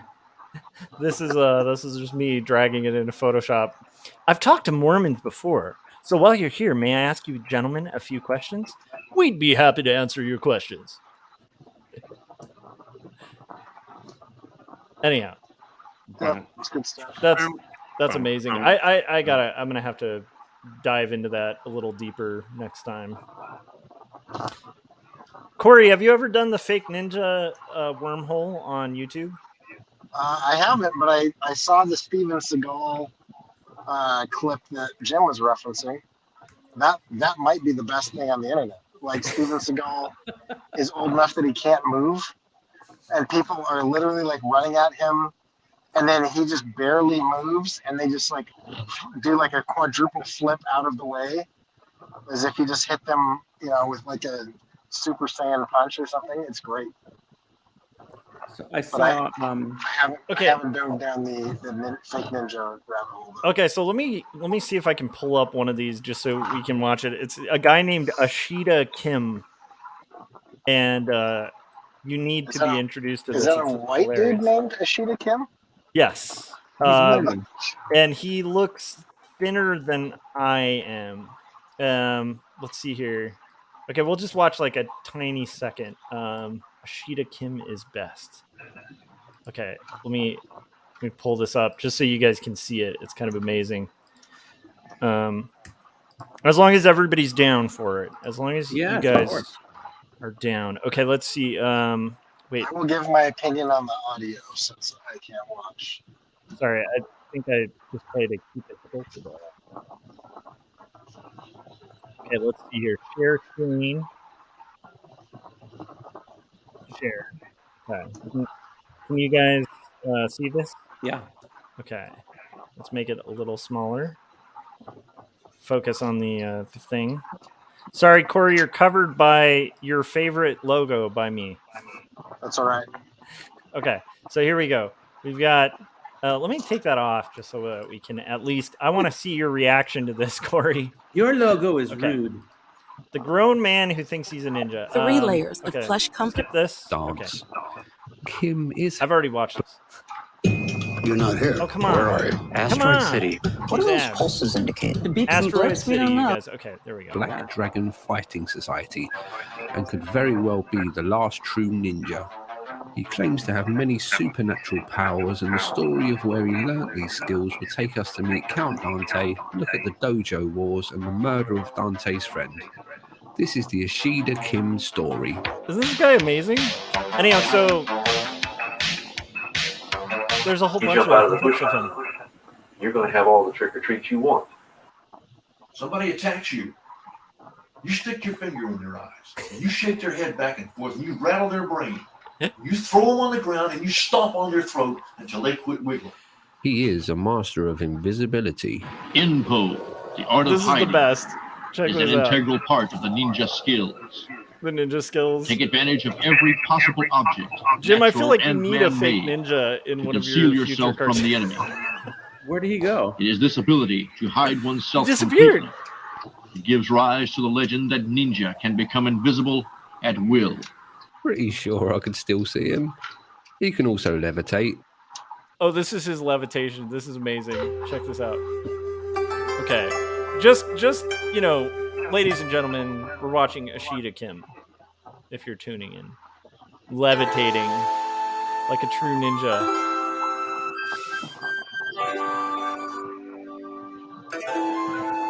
I feel like just this clip alone was like one of the funniest things I've seen on YouTube. This is right before he filmed 40-Year-Old Virgin. Okay, ready? It's gonna levitate. And this is the soundtrack that was on this home video in the 80s. Okay, now they're gonna prove the levitation. Are you ready? Watch this. Unbelievable. Are you ready?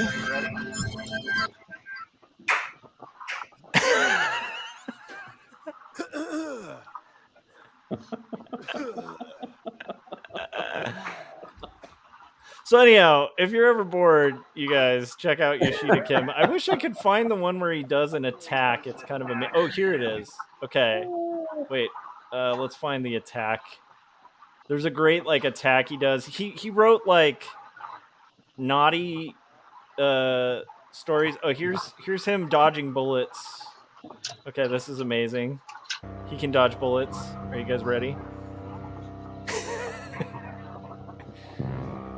I have to admit, like, to me, Jim, a lot of this character felt like a Jim Luhan character, for sure.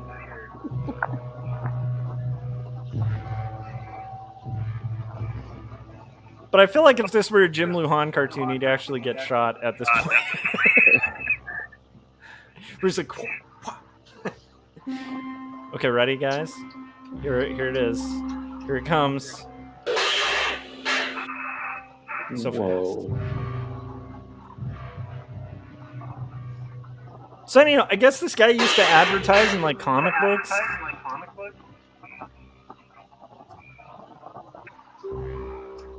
Anyhow, so that's the exciting Ashita Kim dodging bullets.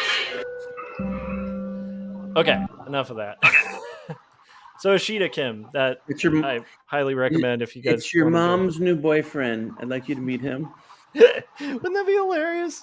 It's like, what's up, guys? I'm a master ninja. I just thought I should mention that, and I can dodge bullets. That's all. Mom, where'd your new boyfriend go? You just see this pair of legs.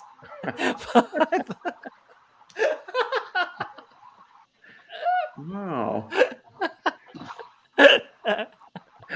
That would be the best bit, is you have a character like that who's like clearly a fake ninja, but like everyone's convinced in the story. So it's like you see this pair of legs, it's like, where did he go? I don't understand. It's like cops at a crime scene, they're like, I think a ninja committed this murder. And it's like there's just Josh, a pair of something legs. you got to know, Josh, is that life is the best Jim Luhan cartoon. That's true. Well, honestly, like the thing that is great about your cartoons is it does seem to pull from a lot of like I don't know, there's parts of your cartoons that feel like Riverside in a weird way, just like a drive through Riverside. No offense to Riverside, but there's definitely a little bit of Riverside vibes. You know? That's the antelope calling the Riverside. That's true. That's a fair point. Like the Antelope Valley definitely has a lot of elements that feel like a Jim Luhan cartoon. So what percentage would you say of the Antelope Valley is Josh friendly? Josh friendly? To your views. To my views. Oh my gosh, probably like 5%. No, if you really literally had to pick like a percentage, what would you say? It's hard to say because like the most in this area, the most vocal of people are definitely polar opposite from my viewpoint. But at least when the numbers come, like and it comes to actual votes and stuff, it's like it's a little more swayed towards my viewpoint. So I don't know. It's interesting. But Jim's going to get a little bit political here for a second. Yeah. I know it, especially amongst my group of friends, maybe it's not the most popular thing to say, but I have zero against somebody who is, in cahoots with the mighty T. Yeah. The T-man. I don't really care. It's not my cup of tea, but I get it. But I don't have anything for political views. It doesn't matter. But I don't like extremism either way. I'm with you on that. Like today, I saw some of that because we went to Fleet Week, and of course, there's going to be some little bit of extreme. I saw tons of hats with the AK-47s on them, or not AK, but assault rifle. Like I saw a lot of that stuff today, and it's like to me, that's as far that way as like being Antifa or whatever this way, Portland. It's like I don't know. I'm not an extreme guy when it comes. I think I don't know. I'm more of a buffet guy. Like you pick a little bit from this, pick a little bit from that, pick a little bit. No, I think it would be weird if I think personally, this is my own opinion on it, but it's like I think if you find yourself only surrounded by people who agree with you, you might be an extremist. Oh, I totally agree with you, Josh. Yeah, exactly. Yeah, I completely agree with you too, Jim. I'm glad we Right. agree. No, I agree with it's you, part of Mark. why we're friends, because we always agree. You know, it's kind of Yeah. an interesting Because thing. when you don't agree with someone, then why even talk to them? Yeah, for sure. Right. No, it's like an interesting thing where like, and we scared we scared Corey away, by the way. That's true. I think Corey disappeared. I think we lost Corey due to a car connection issue. That's my guess, but I think it's a Kerr connection issue, and he just doesn't connect with us. Yeah, he's like, I'm out, guys. You guys are talking politics. I'm out. He's pacing on the side of the highway, like walking back and forth. Yeah. He put on his baseball cap and got in his F-150 and was like, how dare they talk about my... Anyhow, no, I think that... I've talked about this before. I always think it's weird when, like, for instance, I wrote a book where the main characters, like, lost their faith. And I've gotten emails from people who couldn't understand that that's just a character, where they've just been like, oh, dude, how could you, talk about your, like, it's a weird thing where I almost wonder, Jim, have you ever gotten emails from people who, like, sincerely think your characters are, like, real? I got one email, literally, I got one email one time from somebody that was offended by an early cartoon I did. And I can't even remember what it was, honestly. And I just thought, part of me thought, oh, half cool, hater, like that defensive mechanism. But then the other part of me was like, why don't you like me? Yeah. So it was weird. It was weird, but no, not really. No, not I haven't. Nothing. But I've also had that reaction on here because I'll watch like weird stuff. Like I'll watch like a debate with like a flat earther, or I'll watch like a discussion with people who like I completely don't agree with, but it's just an interesting conversation. And like I've had reactions from that too, where people are like, how could you like listen to this kind of thing on your stream? And it's like, I don't know, like to me it's really interesting to hear from people that I disagree with. I think like, and honestly, I have a lot of friends, who are right leaning as well. And it's like, I don't really have an issue with that. Like I may disagree with like their choices or whatever, but it's like, at the end of the day, we're kind of friends. And again, I don't know if I could be tight friends with anybody who's like a massive extremist, because I think, I agree on either side. When you're an extremist, you take out all the fun of everything. It takes the fun out of conspiracy theories. You know what I mean? Like conspiracy theories can be really fun, but when you get real extremist, it kind of starts ruining the whole thing. So I'm like, look, can we just talk about Bigfoot again? Like that stuff's fun. Gary says Joshua Kemble is really trying to reignite that disagreement war. Yeah, that's right. So I think I do disagree with Gary Hodges, though. I have to say, I think he's the most extreme of everyone, and I fully disagree with him. So if Gary says that you're very disagreeable, you would disagree with that, probably? I have to disagree with it out of principle. Yeah, I'm not defensive. You're defensive. I'm not defensive. You're the one. You're being defensive. I'm not defensive. Yeah, who's defensive? Who's arguing? I'm not arguing. I'd like to have an argument. Fictional scenario. Yeah.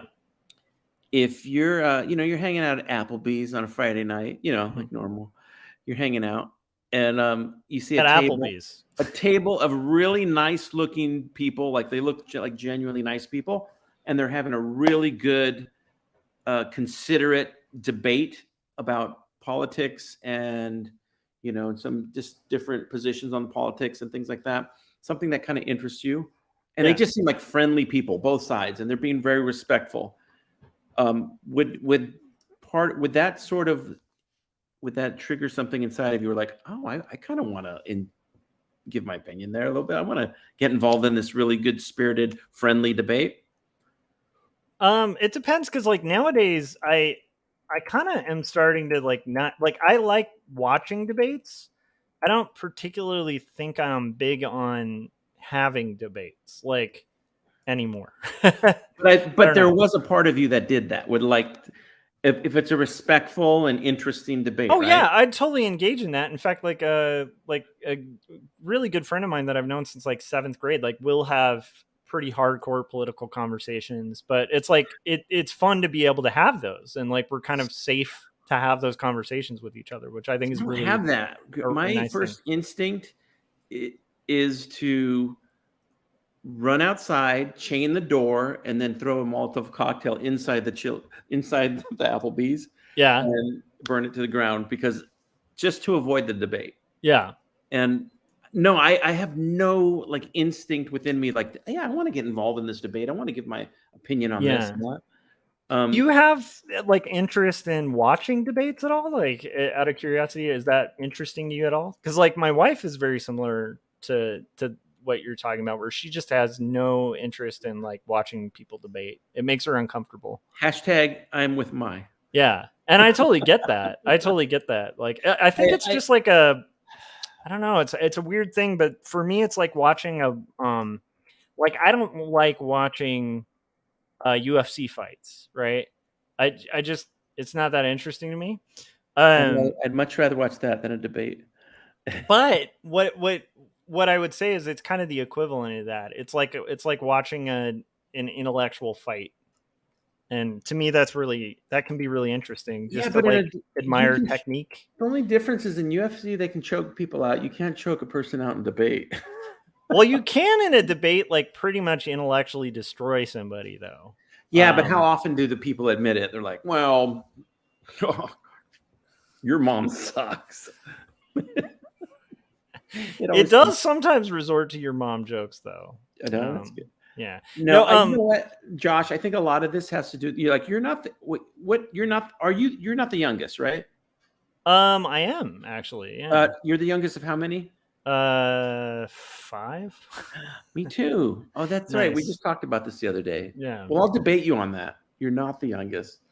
You know what? I disagree with you, Jim. I don't even like debates. Okay, how dare we even bring up debates? I think we need to discuss this very angrily.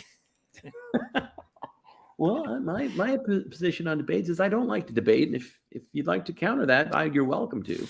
But. Look, on point A of your discussion about debates, I feel like to get from A to B, from the debate being irrelevant to the relevancy of the debate, you need to actually prop it up with more facts. I believe you're standing on nothing, no solid ground at all, sir.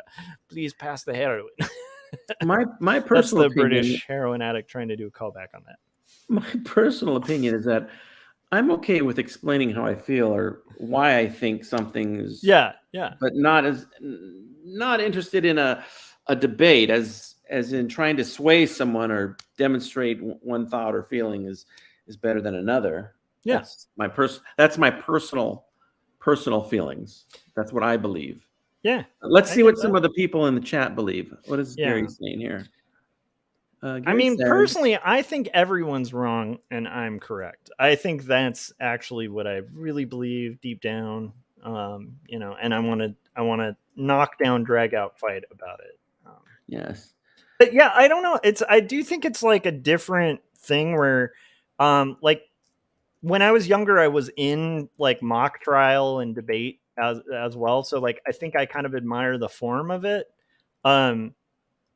And so it's like a weird thing, but I can definitely see why people wouldn't enjoy watching or hearing debates, and it would just be like But I do think it's important for people to be able to at least have a rough idea of like what the steel man for positions they disagree with are. I don't know if that makes sense, but I was in mock trial as well, but our version was that we just mock everything that the witnesses say. Yeah, just like home on Saturday night. Dork over here says he's pleading the fifth. Well, I guess he's been pleading the fifth all morning, Your Honor. Okay. Gary said, I'm okay explaining how I feel or why. Oh, you already read this. Wait a minute. That's what I said earlier. Oh my goodness. Oh my goodness. Oh, God. You guys, technically AI said original that. Thoughts. Okay. So, by the way, hey Josh, I'm just saying, and if there is, it's okay. But go back to the drawing. Can you zoom in to that drawing? Yeah, right there on this one. Keep zooming. Keep going. Keep going. Come on. Okay, go down a little lower. Okay, Hold on. I'm gonna keep zooming, and we're gonna see the secret behind my art. Okay, guys. There's one. Okay. So let's see if we can find it. I think I caught a nip slip in your drawing. Oh, really? I think so. Oh, and I think that you're a grown up and you shouldn't be. Oh my gosh, you guys, did you see that? Oh my gosh, it's exposing. It's exposing the. Oh my gosh. Can you write J Boys on I her gotta forehead? zoom back out again. There's nothing. There's nothing there. Can you give her a J Boys tattoo on her forehead? Wait. I can do you one better. Oh my gosh, you guys, there's some really dark stuff going on in this art. You keep that in the book. I think I will try to find a spot where we can sneak J Boys on there. Well, Gary put New Direction in 1979. I did notice that. I have to ask Gary, was that intentional? Because I got such a kick out of that. I'm sure it was. It was strangely highlighted. Like, yeah. I don't know if that was intentional or not, Gary. I'm gonna have to put all of the art casters into the full fungus, slip them in the backgrounds and stuff like that. That'd be hilarious. I love call outs and sneaky stuff like that in cartoons. It's always fun. If there's a bathhouse scene in it, then you guys are all for sure gonna be in it. So. And there will be. So I'm just saying. That's true. Gary tends to have wild bathhouse scenes. If you want to see them, you should be a Patreon member. Bathhouse rules Hodges. Yeah,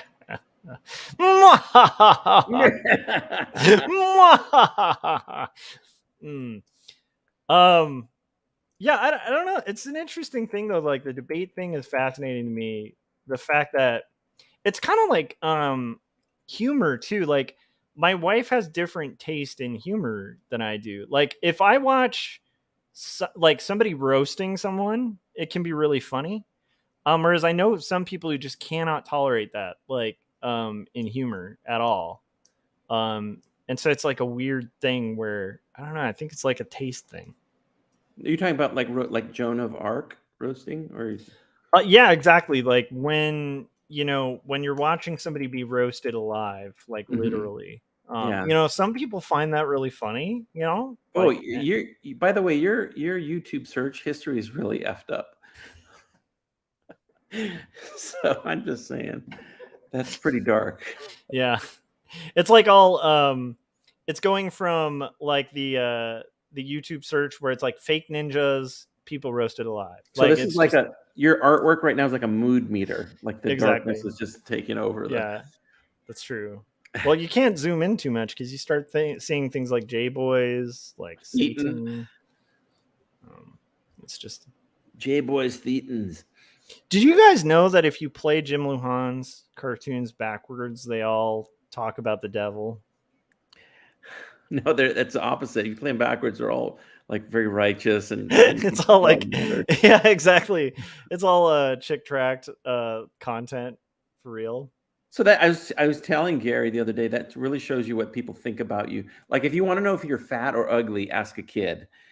And if you want to know what people think about your artwork, then they say, "Oh, that's like a so-and-so comic book," or that's like or in my case, they'll see the most like deplorable or weird thing, and they're like, "Oh, that's a Jim," or like the ninja today, that's a Jim Lujan cartoon. They never see like, "Oh, that's a beautiful rendition of a statue right there." It's like a Jim Lujan cartoon.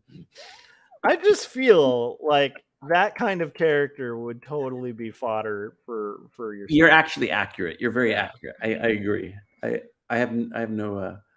Yeah, I do like the sir. I do like that. Well, I think we should debate it. I think we should. I think we need a moderator. I think Gary Hodges should join the live stream and moderate our debate. Ladies and gentlemen, welcome to the official debate. Mr. Lujan has challenged a classy debate, but let's just be real base about it. Your mother is so fat. Yes. The bitch irons her clothes on the driveway. Yes.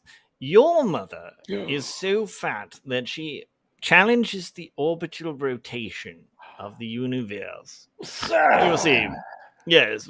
Your father is so poor. It's just a bunch of your mom and dad jokes. Oh my goodness. My favorite one was, your family is so poor that you don't have a welcome mat. I went to the front door and the carpet on the floor just said, well. Nice. I like that. I think the great thing too, because it would be intellectuals debating, they have to over explain your mother joke, you know. I'm gonna tell a knock knock joke in that voice. I can't resist. A knock knock, sir. Everything ends with sir. Knock knock there, my dear sir. I'm gonna tell you a knock knock joke, Joshua, please. Yes, you proceed with the joke of knock knocks. Okay, if I could spell the word knock right. Okay. All right. Yes. I do say knock knock. I dare say. Who be at the door? Well, thank you for asking, kind sir. It happens to be Beats paying you a visit in this fine afternoon. Beats. I'm afraid of the direction this is taking, but I shall consider to ask Beats who? Well, I know that you were thinking that I was going to say Beats off, but you are wrong, sir. The correct answer is actually Beats me. Oh, very, very clever with the misdirect. Oh, well done, old chap, well done. Ladies and gentlemen, if you like old English gentlemen making knock-knock jokes, please subscribe to our podcast called Old English Gentlemen Making Knock-Knock Jokes. Actually, sorry, knock-knock jests.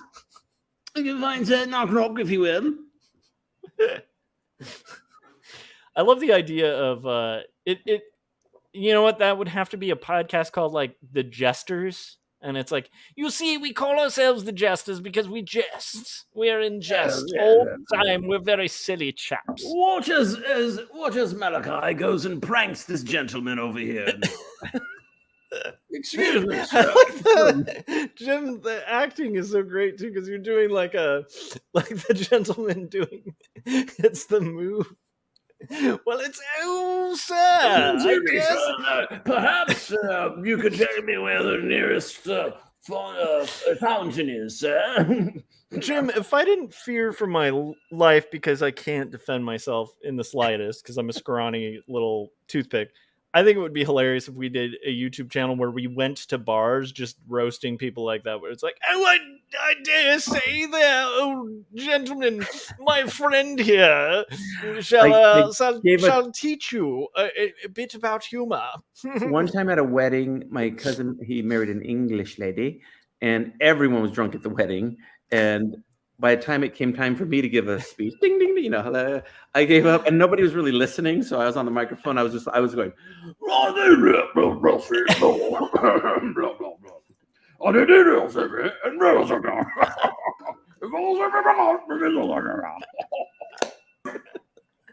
That's beautiful. That's wonderful. Great. It was wonderful. I just like it almost started to sound like a British Jabba the Hutt for a second there too. Knock, knock. Oh, so low. Knock, knock. Who's there? Abby. Abby who? Happy birthday to you. Oh, you right bastard. Oh, that was a trifle funny. Yeah, a trifle that. Oh goodness, that jabs the gut a bit. Knock, knock. Who doth proceed to be at thine gates? No, it is radio. Oh, radio, who? Radio, not here I am. Okay, guys, I know this is like a laugh and a half, but I have to pause the comedy. We're at the 2-hour mark, which means we need to play a trailer, but to keep the Jim Lujan bits going, I think we're going to play a Jim Lujan bit. Here it is. Okay. I'm just gonna awkwardly pause. By the way, playing it sounded like for- you were going to change the subject to something really serious, like, you know. But let's just stop for a second. Talk a little bit about abortion. Yeah. Now, you guys, it's all in jest, but let's talk about the meaninglessness of existence. What's going on in the Ukraine right now is a serious. All right, here is the trailer, I believe. Yes, here it is. All right. Well, Peter, since I'm such a big music fan, I'm going to have to go with Karen Carpenter.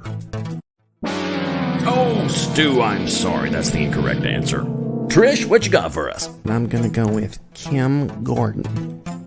All right, let's check that answer. Kim Gordon. Do we have a Kim Gordon? Yes, and that means you're our new Wordzoid champion, Trish. Dale, tell Trish what she's won. Trish, you've won a copy of 2 stories, a memoir of faith and mental illness. Handwritten, hand-drawn, and handed to you by artist and writer Joshua Kemble. But wait, that's not all. You've also won a copy of Jacob's Apartment, the story of a doomed romance. What happens when you take Eternal Sunshine of the Spotless Mind and put it in a blender with Ghost World? You get Jacob's Apartment, written and illustrated by Joshua Kemble. Trish, thank you for playing Wordzoid. All right, great job, Trish. I was told I was going to get a lifetime supply of paper towels. Gary Hodges said the new direction in 79 was not intentional. Haha. When is a new direction intentional? No. Who's there? Welcome back to the Silly Chaps. This is the Silly Chaps live stream where we're a bunch of silly, goofy chaps. Just rousing each other like old school chums do. While you were away, I did a chat GPT and asked chat GPT to give me some anagrams for Joshua Kemble. Oh, nice. I hope you threw an R in that, Kemble. Did you know this is true? An anagram for Joshua Kemble is humble jokes.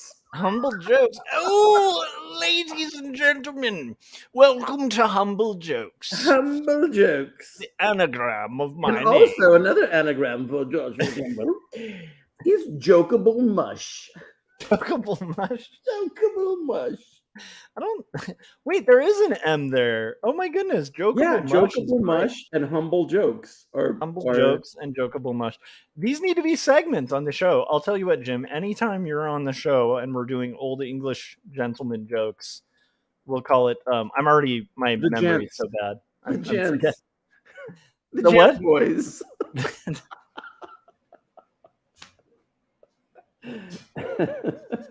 The Gem Boys. Terrible. Oh man. Another anagram for Joshua Kemble. This is true. I love this. Is the anagram segment. And this is spelled correctly, by the way. Jokey Shamble. Jokey Shambles? Jokey Shambles! That's gonna be the joke streams. It's welcome to Jokey Shambles. I'm Jokey Shambles. Some of these they just make up words. This one's Jab Meek Louse. Jab me Klaus. Jab me Klaus. Jab Meek Louse. Hello, my name is Jab Jam me Klaus. Joke Blue. Damn joke blue. Yeah. Yeah. So jokeable mush, humble jokes, and jokey shamble are all. Humble jokes just sounds like I think that'll be my next graphic novel. It'll be like, ladies and gentlemen, I'm a very humble person, and I'm going to tell some humble jokes. So I did Gary Hodges' anagram for his name. Oh, we need to know some Gary Hodges anagrams. Are you ready? Gary Hodges anagrams. Let's hear it. Ragged Hosey. Ragged Hosey or Ragged Jose? Ragged Hosey. Hosey. Sad Ogre Geyer. Sad Ogre Geyer? Mm-hmm. Nice. Shagged Gory. Shagged Gory? Hey Dog Surge. Hey Dog Surge. Doggy Siree. Doggy Saree. These are getting very abstract. Saree. But Ragged Hosey and Humble Jokes. Yeah. Ladies and gentlemen, Ragged Hosey and Humble Jokes. Well, Ragged Hosey, I just got off the plane and boy, are my arms ragged. Hosey. Oh man. Gotta love ChatGPT. I want to. What are anagrams for Jim Lujan? It says asswipe. It's the only word. You know what's funny? Like, that is a word that like no one uses anymore. And I've had moments where I've like rewatched like an old 80s movie and somebody would be like, whatever, asswipe. And I'm like, what happened to that? Yeah. Like, what happened to that insult? Like, yeah. Okay, Jim Lujan anagrams. Let's look that up. Yes. Okay. Now all the anagrams are like incredible animator. That's one of the example of a human being. Mine are going to sound like Star Wars names because none of them make sense. I like that though. You should read them in like a kind of Jabba the Hutt type voice. Jin Mulge. Jin Mulge. Lumen Jaj. Lumen Jaj. Jim Jam Lou. Okay, Jim Jam Lou that's a keeper. That's like okay, that's Jim Lujan's alternate persona. Like when Jim picks up the banjo and sits on the porch drinking mint juleps, that's what was it? Jim Jam. Ding ding ding ding ding ding ding. It's the universal language. That is one of the scariest movies I have ever seen in my life.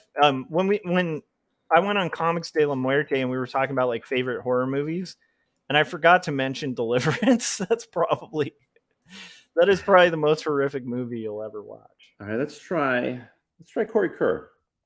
This will be good. I like that. Strangely, it's Jack Chicked. AI rules the world. Okay. I don't know if everybody realizes, but Corey actually has like a sidearm tat that says AI rules with a Z. Because of this is directly because of Striper. One of the names that comes up in anagram for Corey Kerr, Rocker Carey. Rocker Carey. I love it. Corker Terry. It's like a morning Gary show. was saying these don't sound like words. Corker Terry show. My name's Rocker Carey, and we're here to rock. And now, with traffic and weather, here's the Corker. Thank you, Rocker. All right, hold on.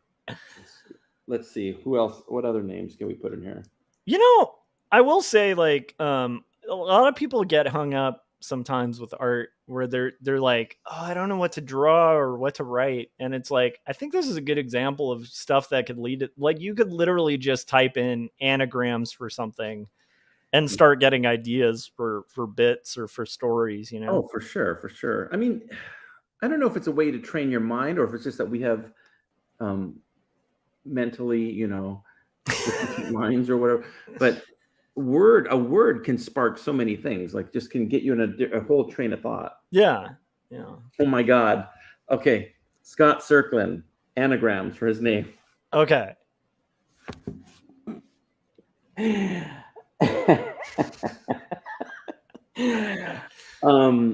There's a couple of them that are really good. One of them, Dark Scent Roll. Dark Central. Dark Scent Roll. You guys, this roll just really now here's this is French. Be, yes, it's Dark Central. So you were, what was your anagram name? It was Humble Jokes. Nice. Jim Jam Lou. Gary's was I'll figure it out. My brain is bad with memories. Rocker Carey. Rocker Carey, that's it. And Scott's will be Snack Lord Set. Wait, Smack Lord Set? Snack, like a snack. Snack Lord Set. or Dark Crest Lois. Crest? Dank Crest Lois, sorry. Dank Crest Lois. Strand Lookies. That's weird. Strand Lookies. Yeah. Lookies is just a strange, like that sounds awfully strange. Like that sounds like something somebody who's gonna, stalk you or something would say. They'd just be like, "Oh, let me have a lookies at your art. Just a little lookies." Have you ever? Now I know you haven't messed with ChatGPT, but no, I haven't actually. I haven't messed with ChatGPT about boy band a poem direction. Nice. I feel like we need to have ChatGPT do a news article about New Direction, and then one of us needs to illustrate it and make the news article come to life. Or you just punch it into AI and have the AI make a newspaper clipping. My new poem is entitled New Direction, My Direction. Dee Dee asked, "What's in that can, Jim?" This is a LaCroix. LaCroix. Key that is only drank by the French. Okay, this is the New Direction poem written by ChatGPT. Okay, guys, in the chats, moment of silence while we hear Jim drop his sick cipher. I could rap it, but I'm going to read it in an English accent. 5 young lads united as one. In their pursuit of music they had begun. Nurtured by dreams and fueled by desires, they set the stage ablaze and setting hearts afire. I don't understand this, but anagrams of talent they each possessed, crafting melodies that eternally impress. Their harmonies intertwine like puzzle pieces, creating a symphony of musical thesis. Oh, musical thesis. That's a deep drop. I know. I would have said creating a symphony of musical thesis. So let us remember the boy band that shone with their anagrams of talent now spread and grown. New Direction. That's one of their hit songs too. Is Spread and Grown. Oh yeah. New Direction, a chapter in music's embrace, forever etched in hearts, their legacy in place. Wow, man, some deep work there.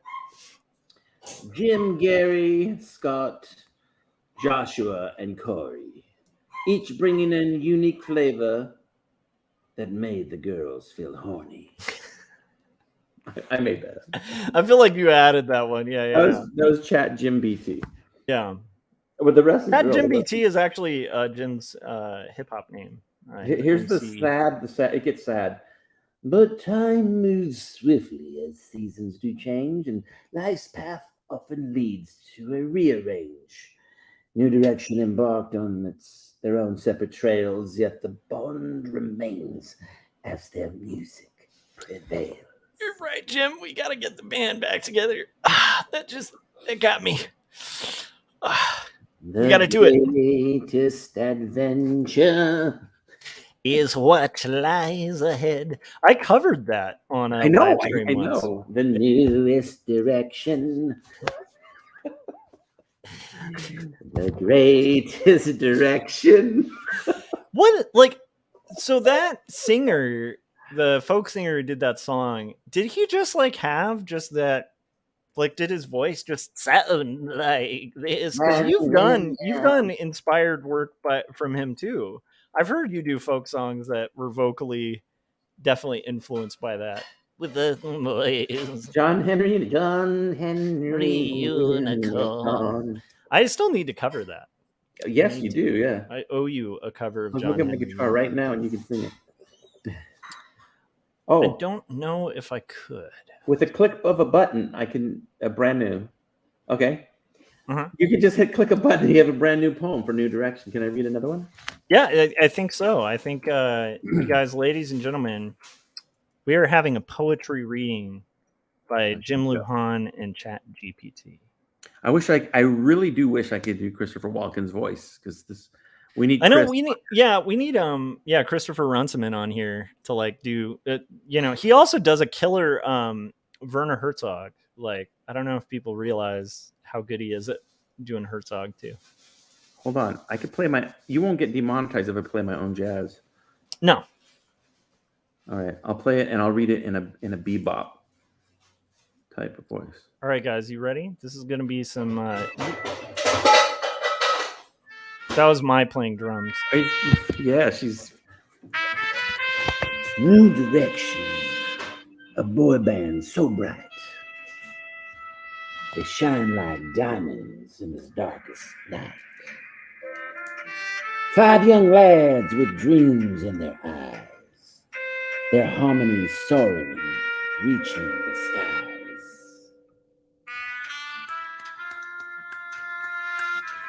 In their hearts, a passion for music grace. Each member bringing a unique embrace.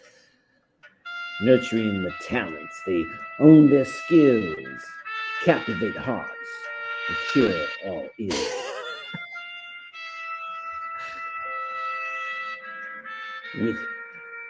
With respect, you can never deny they have clout.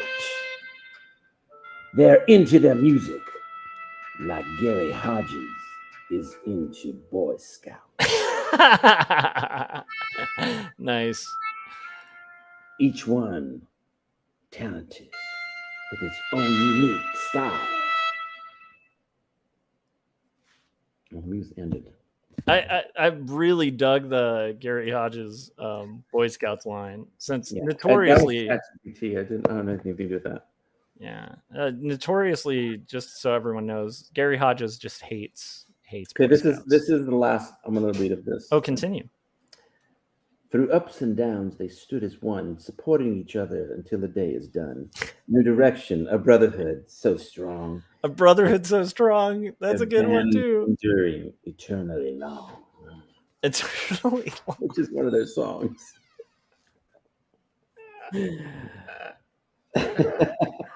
So let's embrace the magic that they found. New Direction, forever renowned. With their music, they touched our souls, kind of the way Gary Hodges touched those Boy Scouts' holes. Wow, there's so much about Gary Hodges and Boy Scouts. I think that makes sense because, like, ChatGPT just crawls the internet, for known facts to kind of, Gary does hate Boy Scouts, though. Yeah. Like, if you look up hate Boy Scouts, the first result is Gary Hodges. Actually, it's not even Gary Hodges. It's just DVSM, like on Etsy, Dinosaurs versus Marsbots. Mm-hmm. It's like if you look at missing Boy Scouts, you'll find most of them in Gary Hodges' backyard, dude. Yeah, that's true. So I don't know. I believe Gary Hodges might have been a Boy Scout at one point. Yeah, actually, he got in depth with his issue with Boy Scouts on the last Artcasters. Actually, it got really deep. It was like a really deep conversation, like almost like a therapy session, where we were talking about Boy Scouts and what had harmed him in the past that caused him to want to annihilate Boy Scouts. Just curious, how late in the night were you guys up talking about these Boy Scouts? And I think that it's a weird thing that happens whenever I'm talking to Gary. It's usually once the clock strikes midnight that Boy Scouts get brought up. I'm not sure why. It's like the pumpkin, just kind of, I have a really oddball question for Dee Dee. Gary said, "I apologize for sobbing on Artcasters. If you guys want to see the full Artcasters, you should check that out." Gary, Jim has a question for Dee Dee. For Dee Dee. Dee Dee, what is your middle initial? And by the way, she gave you some snaps. Yes. Yeah, that's right. What is Dee Dee's middle initial? Because if it's D, then she'd be DDD. Oh my gosh. What if it was DD and then maybe it was Doodah? Like, so it was DD Doodah? Or DDWW? It would be good. L. Oh, she's DLW. There's something there. Okay, I have one panel left to go before I'm going to call it on the stream. But I think before I get into that last panel, I'm going to put on another trailer so that I can. Can I make a trailer request? Yes. Can we see the sexy Gary Hodges? I need it, but I don't have that one. The sexy Gary Hodges. Nope. Oh, okay. Well, let's go to the other sexy side of the. Do you have either Christopher or Phillips? I do. Let's throw one on. Here we go. Hi, my name's Chris and I like comics. I want to talk about this comic for a second here. I just got this in. I ordered it direct from my local comic shop through Diamond Distributing. It's Joshua Kemble's Jacob's Apartment. I really enjoyed this book. There's all kinds of comics out there, let's be honest. There's fun comics, there's superhero comics, there's young adult comics, there's adventure comics for kids. There's so many different things under the planet. But there's also an entire subgenre of alternative books. Real life, real world depictions in comic book form. Situations that happen to each and every one of us. And this is a fine example of that. If you get a chance, order this book from your local comic shop. You won't be disappointed. I can't sing its praises high enough. Okay? Check it out. Jacob's Apartment by Joshua Kemble. Hi, guys. Welcome back to the Joshua Kemble Power Hour. And we were just talking a little bit about, well, debating Boy Scouts. Debating a Boy Scout is, hello, Josh. How's it going? The Gary Hodges, though, he has been promising a sexy trailer, which I'm excited about. And I still need to. I downloaded his Dinosaurs versus Marsbots trailer, as well as Paul Pate's. So I'll be adding those to the rotation whenever I have them. Dee Dee Louise Willingham. That's my guess. Dee Dee LOL Willingham. Yeah, there you go. DDLOL is LOL would be. Do you think at some point people are going to actually give that as a middle name, or like ROFL will be somebody's name? That was the name of the guitarist from The Cure. Lol. Nice. Or was he the drummer? So Gary, I know Gary's really goth, and he's into The Cure. So that's true. That's true. Alternate universe Scott is also super into goth. Really? I have a suspicion that Scott probably had a goth phase. Let's play Cure Dueling Banjos. You name a Cure song, then I'll name a Cure song. I will pretty much fail at that because I don't know any of the Cure song titles. All right. Ladies and gentlemen, type in the chat Y or N. Do you think Josh can name 5 Cure songs? Probably not. Josh, don't give it away. Come on. Who has faith in Josh? 5 Cure songs. I think you could do it, Josh. You think so? I think he could do it. And we'll give him the benefit if he starts singing one of them, but it's not the exact title of the song, but that counts as one. So.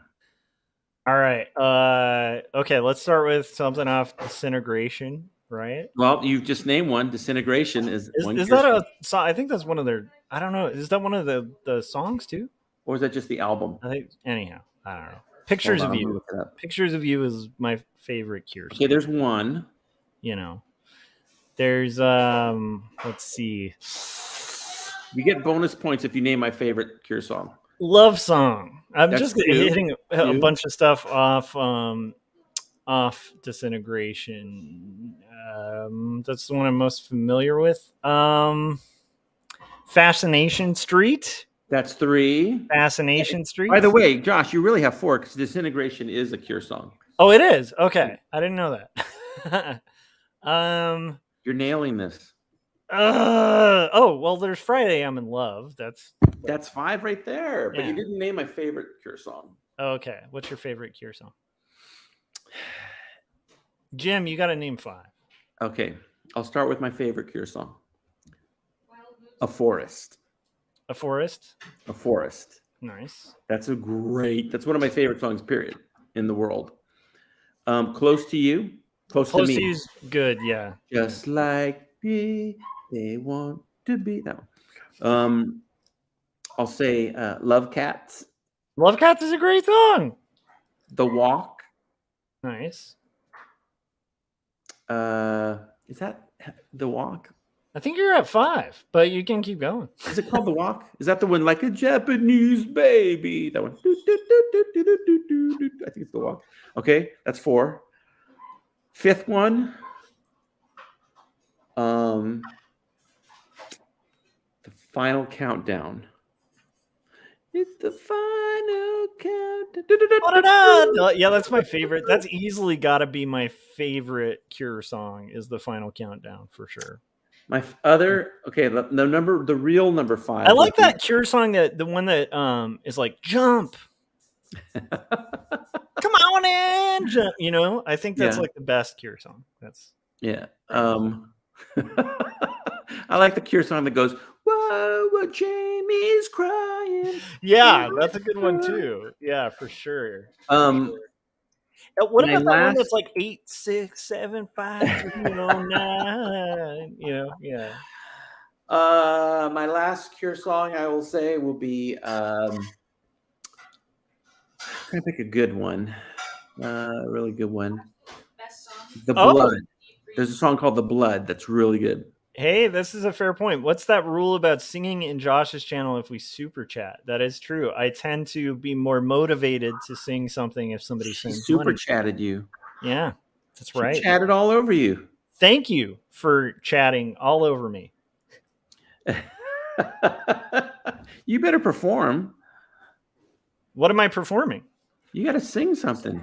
Oh, what? Edge of the Deep Green Sea. Okay, Mai, who is a huge Cure fan, said her favorite is Edge of the Deep Green Sea. Ask her if she likes A Forest. Do you like A Forest? She just chuckled. I don't know. I don't know what that means. Here's the last Cure song, my 5th. Okay, and it's one of my favorites. Is Lullaby. Lullaby. The Spider-Man's coming for dinner tonight. Nice. You know, I showed my nephew was not familiar with the Cure, and I played him that song. I showed him the video and played him the song. He's like, "What the hell is it?" I'm like, "The Spider-Man's having me for dinner tonight." I love it. Dee Dee is asking me to sing anything. Let's see here. Okay, I'm going to sing a little bit of The Greatest Adventure and I think Jim's gonna join me because it's part of our childhood. I had this on vinyl, you guys. I had this on vinyl on one of those little record players that turned into like a little suitcase. And I would put it on, and it goes something like this. The greatest adventure is what lies ahead today and tomorrow. I know this is going to possibly cause you to tear up as you're hearing it, just out of the emotional weight of it. Is yet to be said. That's about all I can remember. The next verse is the greatest adventure. Yeah, something like that, I think. Oh, that's nice. Mai said that sounded a bit like the devil that sits on Kremble's shoulder singing. And who's to say it wasn't? That was a really great Dylan song, "The Devil That Sits on Kremble's Shoulder." That does sound like a Dylan song. What's your favorite Dylan song? Ooh, well, it would have to be. Gosh, it's gonna sound corny, but I'm gonna say one of them is "Lay Lady Lay." Oh, that's a damn good song. Yeah. Yeah. You know what's funny? maybe a couple of the classic Dylan songs would be on my list, but some of my favorite Dylan songs are songs I don't know the names of. Like even one of them's not that of a. It's kind of a recent Dylan song I heard not that long ago. It was really, but I have no idea what it's called. But yeah, like I have trouble remembering, like, because I like a lot of the ones off Highway 61 Revisited. Like what is it? The sweet pretty things are in bed now, of course. Like that song, I have no idea what that's called. Grab a handle, that one. Yeah. And I like absolutely love that song. I feel like it's just there's something jammy about it. It's funny. I'm curious if this is how it worked for you with Dylan, but like when I was younger, I used to hate late Dylan, and I was like all about like the old like Times They Are Changing, which is a great song. But as I've gotten older, the more I like his late stuff more than like his early stuff where he was like all folky, you know. Yeah, I don't know. It's he's hit or miss, or for me, like there's some Dylan stuff I really like, and then there's some. Yeah, it is a little bit like The Cure. Like when I like The Cure, I really like them a lot. But then I can't listen to 2 hours of The Cure. Yeah, I don't know. With Dylan, I can do a long time. The Cure, I was a little thrown off by because I saw, unfortunately, when I saw them live, they were awful. And I have heard that is a rare thing, that they're usually pretty amazing. Yeah, they're really good. My brother does not like The Cure, and then he saw them. I don't know how he ended up getting to see them, but he saw them and he was just blown away. He really liked them live. Yeah. Yeah, that's what I keep hearing, and like I think I just caught like a really bad show, you know. So. Yeah, The Cure is weird because like I think they grow on me more as I get older. When I was younger, I wasn't super into them. Here's a 60s artist that is vastly, vastly underrated, in my opinion. Vastly. Is Donovan.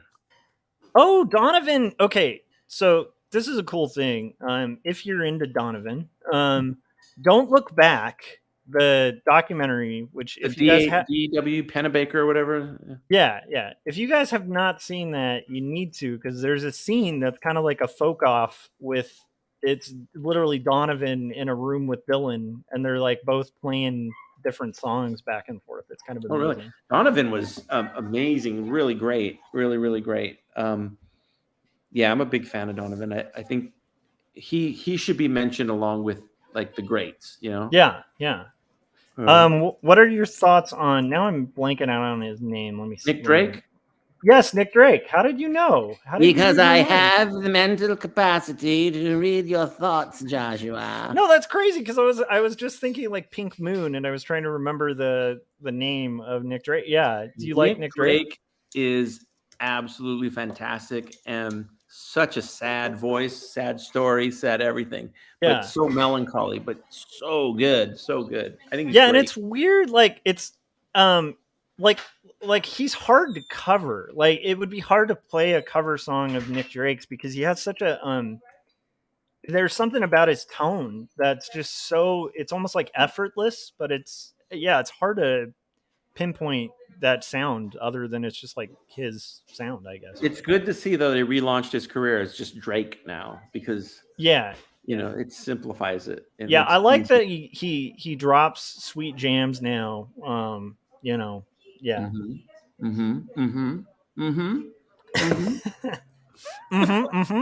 Here's another thing. As a child, I was scared of Tina Turner. Terrified. No, as a Paul child, said he can't do Donovan. Oh, Paul, we gotta get you in on the Donovan stuff. Donovan's great. Bye, Dee Dee. Bye, Dee Dee. Thanks for stopping by, and thank you for the super chat. Much appreciated. Speaking of Dee Dee, Donovan, Drake, Dee Dee. See, that's true. So, as a Dee Dee also, I don't know if people realize, Dee Dee Willingham used to be a member of the Ramones back in the day. You know, when she's difficult, we call her Dee Dee Unwillingham. So, oh, that's too good.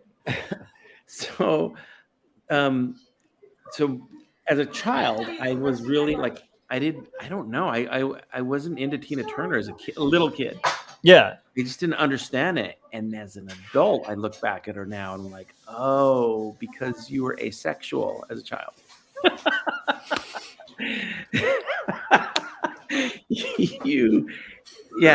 because Tina Turner is one of the finest gals. I mean, she was beautiful. Yeah, she was smoking. Yeah, for sure. Yeah, and I didn't recognize that as a kid, but as an adult, I do. So props to Tina Turner. Really talented too. Super talented lady. Yeah, and again, like I cannot reiterate enough how much people should go check out Thunderdome. That is one of the best. That's one of my favorite Tina Turner moments in the universe. Tina Turner's kind of like it's interesting because it's like she is great when she's horrible and great when she's great. And so is Paul Pate. By Paul, Yeah. he's heading out. Oh, all right. Paul, You know, take it easy. I'm not a big Tina Turner fan. I'm a huge Ike Turner fan. That's something you don't hear every day. You're like, look, Ike was right, okay? Ike was actually very talented too. Actually, this ties into the holding the cactus conversation before with Corey Kerr. Woman, you better hold that cactus. Hold that cactus. Oh, you're gonna feel. Never mind.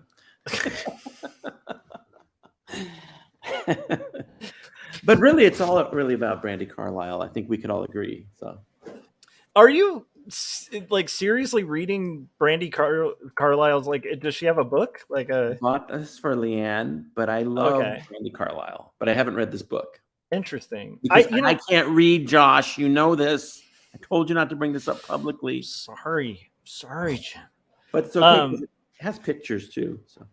So it's interesting. I love Brandi Carlile. I love Brandi Carlile. I love her as a person, and I think her music's really cool. But I really like her and what she's a lot. So I know barely anything about Brandi Carlile, so I'm interested. I know that like this is a weird thing. Like I really enjoy, especially like rock biographies, even by bands that are bands I don't particularly like. I just find them really fascinating.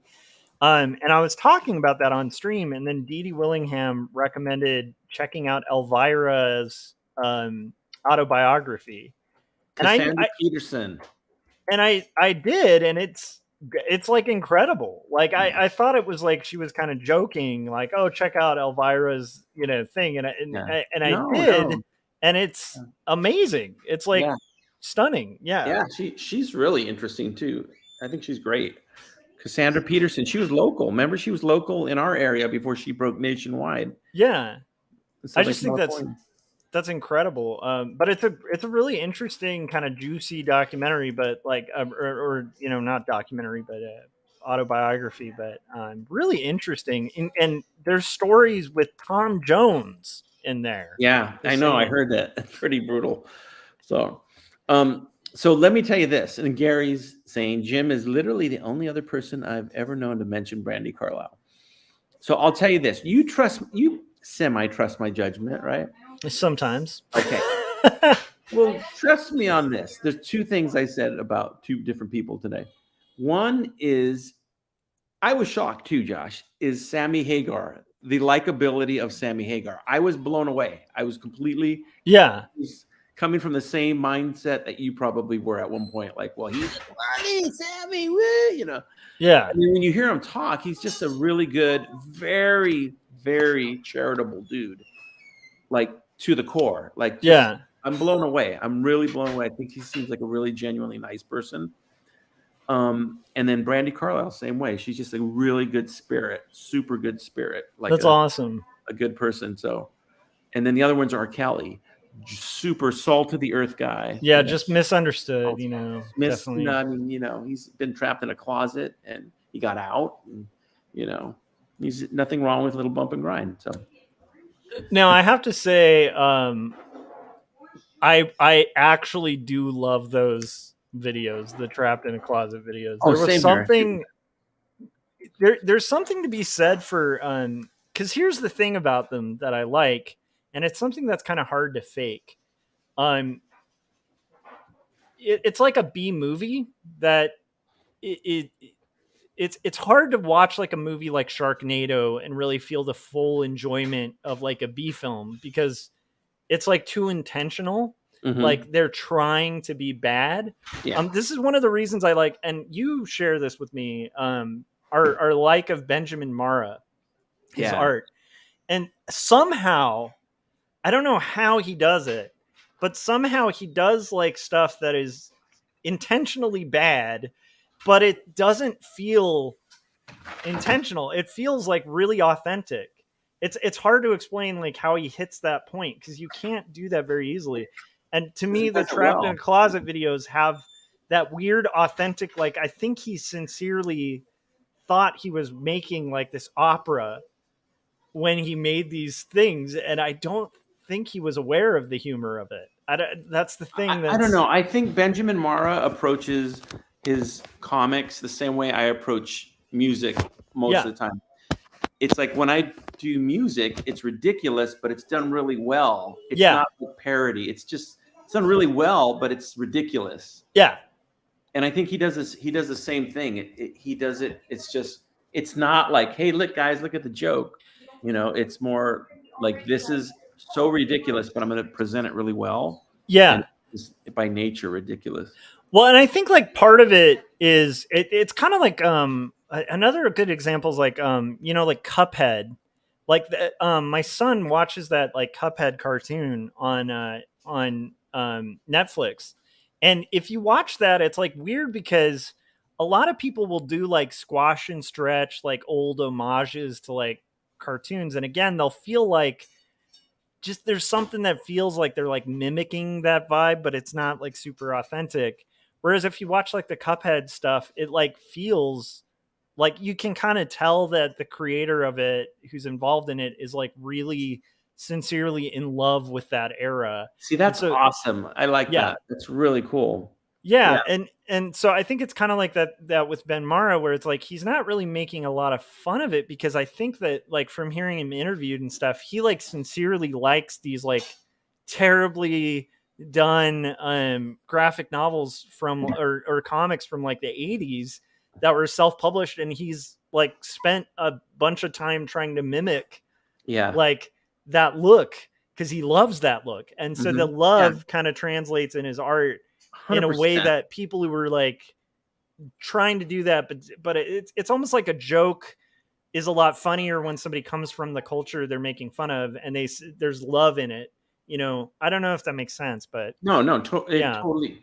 When something's done with a love for something, it as a viewer you get drawn in because you can just tell it's real. And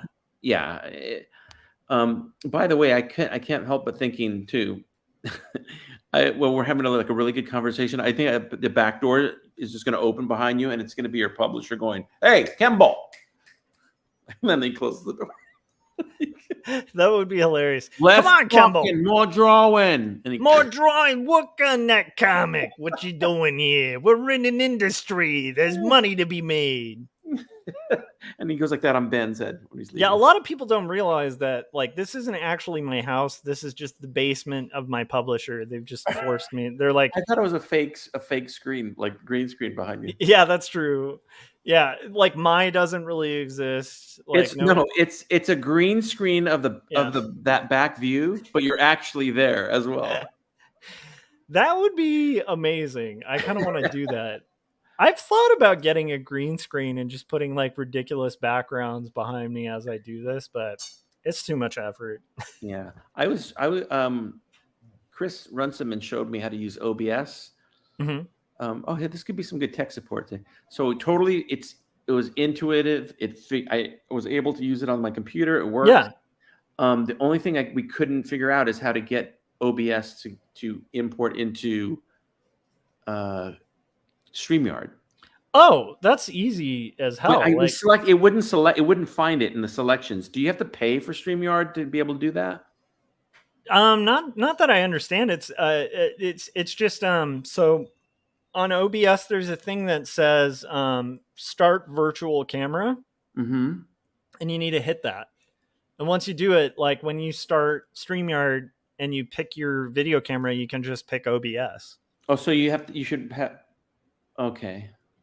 So if I like hit stop virtual camera, let me do that, and you'll see what I see. That's what you would get. Oh, you're using OBS right now. Yeah. Oh. But if I do that, it's like, yeah, so it's OBS through StreamYard. So, which allows me to do magical special effects like Jacques here. I'm wondering if I have any of my other special effect guys somewhere. I have like a bunch of layers on OBS. Oh, this is a joke one where I think I was messing with, I can't remember, but I had this idea of taking a screenshot of myself and then putting it on there where it would just be like this and people would think my screen was frozen, but it's really just a screenshot. Let's see. Here's my striper that I used to tease Corey Kerr. What else? What else do we got in here? I have this for like the old school like break. Yeah. Here's my Nietzsche, so I can talk about deep philosophical questions. You know, that Nietzsche would actually work with a Southern accent too. Look there, I'm Nietzsche. Okay? I'm Nietzsche, and I fought on the Confederate side of the Civil War. Brother My against name's brother. Friedrich Nietzsche, and Uncle I'm against not uncle. a fan. Cousin Not on my yard. Not in my lawn. Cousin against uncle, uncle against brother. Brother against cousin's uncle. Uncle against... That's a fair point. I didn't even make the connection to Nietzsche looking a bit like a Civil War soldier. We need to make like a fake documentary, Jim, about a soldier in the Civil War and just use pictures of Friedrich Nietzsche throughout it.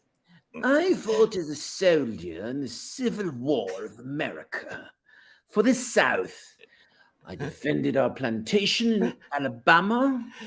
And a bunch of people like sincerely be like, wow, this is an amazing story about this character. And then like there will be like 3 philosophy majors who are like, it's Nietzsche! It's Nietzsche! I feel like when I do that voice, I have to have my hand like, I fought in the Civil War of America, and I particularly did not like the ham and grits. A British. Hello there, I was a soldier in the Civil War. It was very civil. We weren't very violent at all. We were very civil to each other. Soldier, please escort this Jesus Christ to the crucifixion. We are going to get the Romans and we are going to all gather here. The British crucifixion. Every Jesus movie used to have a British. That's a fair point. Yeah. Jesus was always British in every movie. Like, yeah. Father, why have you forsaken me? That's right. It's like Laurence Olivier. Yeah, Laurence Olivier was a white plays Jesus, and he was always like English. You know. Yeah. That's not like one of the weirdest things about the interpretations of Christ in like in stories is like, you know, they just kind of bypass the verses that talk about him not being like a handsome person. Like, in fact, I think there's a couple verses that actually say he's like ugly. What? I didn't know that. Yeah. So it's like, he wasn't supposed to be like an attractive dude. And then also he's never white. Like he's, you know, in the Middle East, like he's not white, he's Middle Eastern, like, and yet like people always depict him as like this flowing hair, like blonde hair, blue-eyed or brown hair, blue-eyed, you know. Yeah. Here's my English Jesus on the Sermon on the Mount. As you say, ask not what you can do for your country. I dare say no. What I'll do is I'll pot the loaves and give you fish and chips. Yes. For those about to rock, we salute you. There is something amazing about British voices. The only problem with doing British voices is if anybody tunes in who's actually like British, they're going to be like, what are you, like Cockney? Or like they can't figure out what region you're trying to mimic. I think we just sound like noise to them. Like, blah, blah, blah, blah, blah, blah, blah, blah, blah, blah. Oh, one of the best things I've seen on the internet is that there's a guy. Which movie was John Wayne a Roman centurion? Did that happen? I that sounds very familiar. Go ahead, Josh. Sorry, that was it. I don't know. You're gonna do John Wayne as a Roman centurion. I can't do a good John Wayne. Well, I gotta put your hand right here, cowboy, and we're gonna put the nail in now. You don't understand. I looked him in the eye. Oh, that's too good. So there's a guy, and I don't know if he's from Malaysia or what, but he doesn't speak English, but he imitates every country's accent with the speech pattern. Like he'll do Australian, he'll go, mate, and it sounds legit. When he does American, he does like, oh no, okay, man, we're fine, man, okay, we're there, man. It's without words. It's just kind of the cadence. Oh, I gotta find. Yeah, it's so. I saw it on Instagram. It's the most awesome thing.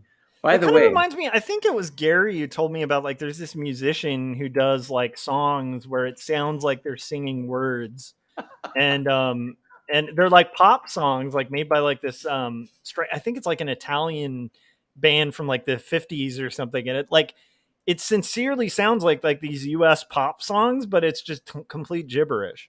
Gary says that John Wayne looks up at the cross and says, truly this was the Son of God. The Son of God. Do you remember, I think it might have been at one of our in-person meetings years ago, that we were just hysterically laughing at Cantors because we were imitating a European guy trying to be real American, like, hey man, we're gonna go have some hamburgers with the rock and roll, man. Do you remember that? I do. Hey man, it was really cool with the cool rock and roll going to the beach, man. We're really gonna rock and roll hard, man. Yeah, bro, if you aren't gonna believe how Californian I am, bro. And it has to be like a little off, like it can't be perfect, you know. Hey, climb into my Corvette car. We're going to go driving on the freeway. It's going to be radness of all kinds on the Surf's Up, man. No, officer, policeman. I'm obviously not a spy. I was born in the south of California. You know what is funny? If you ever watch like British TV shows, whenever they have an American, it's always like a cowboy who's just like, I'll tell you what we're going to do. We're going to drill that oil. That's what we're going to do because I'm an American. And you're like, wow, that's like a really weird impression. I think to some people, we probably sound like Americans all sound like Yosemite Sam. Yeah. I'm trying to remember what Yosemite Sam used to sound like. Oh yeah, darnation! Rabbit. Christopher says, check out Corky and the Juice Pigs. What? Why are you trying to trick me? Some of the funniest versions of famous singers doing their versions of a CATJ song. What is I guess Gary is not kidding. It actually happened. He said the greatest story ever told, 1965, had John Wayne as one of the Centurions. That's okay. So here's a interesting thing that's kind of as out of place as John Wayne as a Centurion. There's Kenneth Branagh's Hamlet. Have you ever seen that? No. So it's a really good version of Hamlet. It's like the full thing. Like they didn't edit it or anything. It's like the full play. So it's like an 8-hour movie or something. But there is a scene where they have Jack Lemmon as the gravedigger. And Jack Lemmon's like one of the greatest actors ever. You know, like The Apartment's one of my favorite movies. Mm-hmm. But it's like he's not a Shakespearean actor. It's like the weirdest thing. I can't even imitate how weird and unsettling it is to see Jack Lemmon doing Shakespearean acting. It just doesn't work. It falls apart. Like got more of like a New York vibe, like hey man, yeah. It's just really weird. It's like watching, like a New Yorker be like, "Yo, what's going on with the to be and not to be?" You know, and you're like, "Wait, what?" Like it's just really strange. So he's like out of place in that. Oh, 100%. Yeah. And it's like a masterful movie. And then out of nowhere, Jack Lemmon's just like, hey, I'm a guy who's speaking thine thusly. And you're like, I don't know if I'm buying that. It's a very strange thing. Lemon stammers. Yeah. You know who could do Jack Lemmon would be Christopher Runciman. That guy is the king of impressions. Oh yeah, real impressions. Ours are.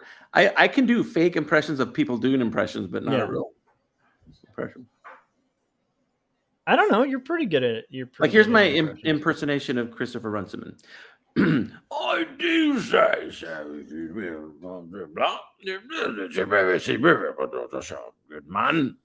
That's was that you, Jim? I thought It was me. It was not AI. It was me. Oh my gosh, I thought that was Christopher. I thought he came on stream for a second there. Christopher, are you okay? Are you having like a weird identity crisis now because it was so accurate to I know it was crazy. Yeah. I think to people outside of America, Americans sound very nasally. Yeah. They probably sound really like Yeah, that's true. Like there's a lot of what is it called? When oh my gosh, there's a word for it. Like when an audio recording, a lot of Southern Californian women have this. It's like it's called vocal fry. That's it. I think that's all they hear when they hear Americans is just like. Christopher says he wants me to say that like Christopher Walken. So here goes. I am Christopher Walken. Okay, guys, here's my impression of Jim doing an impression of Christopher Runciman doing an impression of Christopher Walken. Okay, ready? I'm going to give you. I want you to give me 3 movies that everybody loves but that you're like, you don't have to hate the movies. You just have to be like this. I'm going to give you my 3. Ready? These are going to be very controversial. And again, this is just my humble. These are movies like you're not saying they're bad. You're just saying like no. Kind of like, by no means am I saying these are bad movies. These are not bad movies. They're These just are kind of like meh. good movies. Just not my cup of tea for whatever reason. Okay, because Gary just named one. The Untouchables. Oh, I love The Untouchables, but it is not. I would give you a meh. You know what? It's the historical it's just like I look at it and go, I just know it didn't happen like that. Like it just didn't. Okay, that's one. I couldn't. It just took me out of it too much.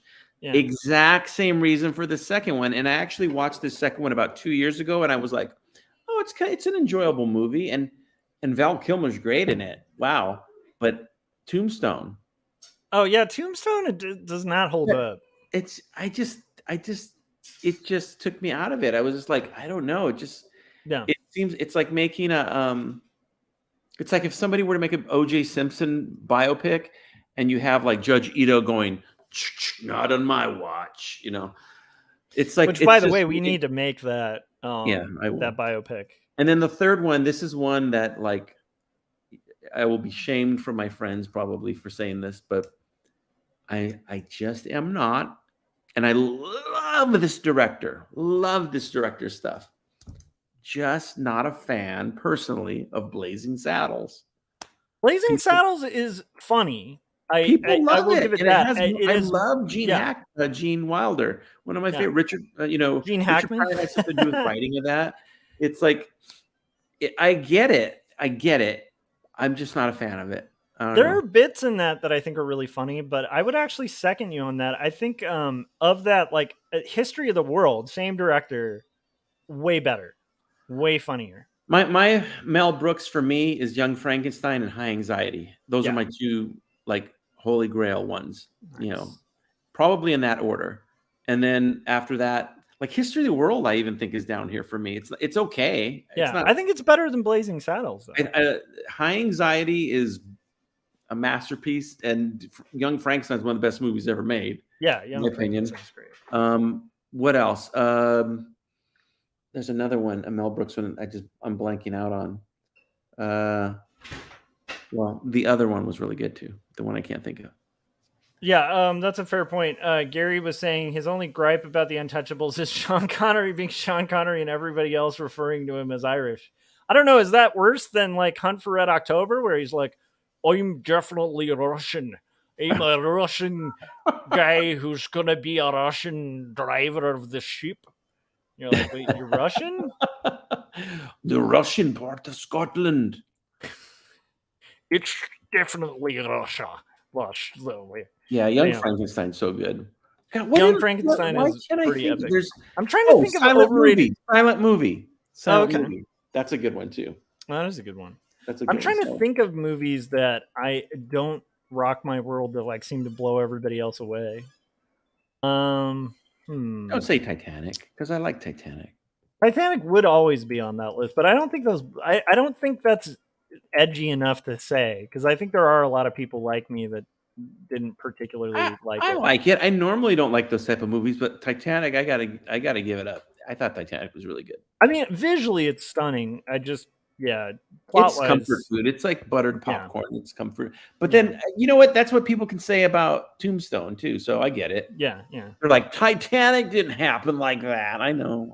Well, it wasn't like that. It didn't happen like that. I just didn't like the plot. Like I wasn't invested in the characters, so that when they die in the end, I'm just like, yeah, okay. Like that was my own thing with that. But that's one that a lot of people do love. But I feel like that's too much of a cheat because it's also a movie a lot of people hate. Whereas I feel like you're right. Like there's not a lot of people who are going to be like Blazing Saddles is awful. Yeah. Trying to think of one that's a little more close to home. Tombstone, when I watched it a couple years ago, Tombstone's not unentertaining. No. It's I just watched kinda, it and I was like, I yeah. enjoyed watching. I was like, I'm like, this is, I get it. It's my And some of the action sequences are kind of cool. Yeah, and Val Kilmer, man, what a great character. But I kind of threw away all his. I don't even know the real history of Tombstone, but I just know it wasn't that.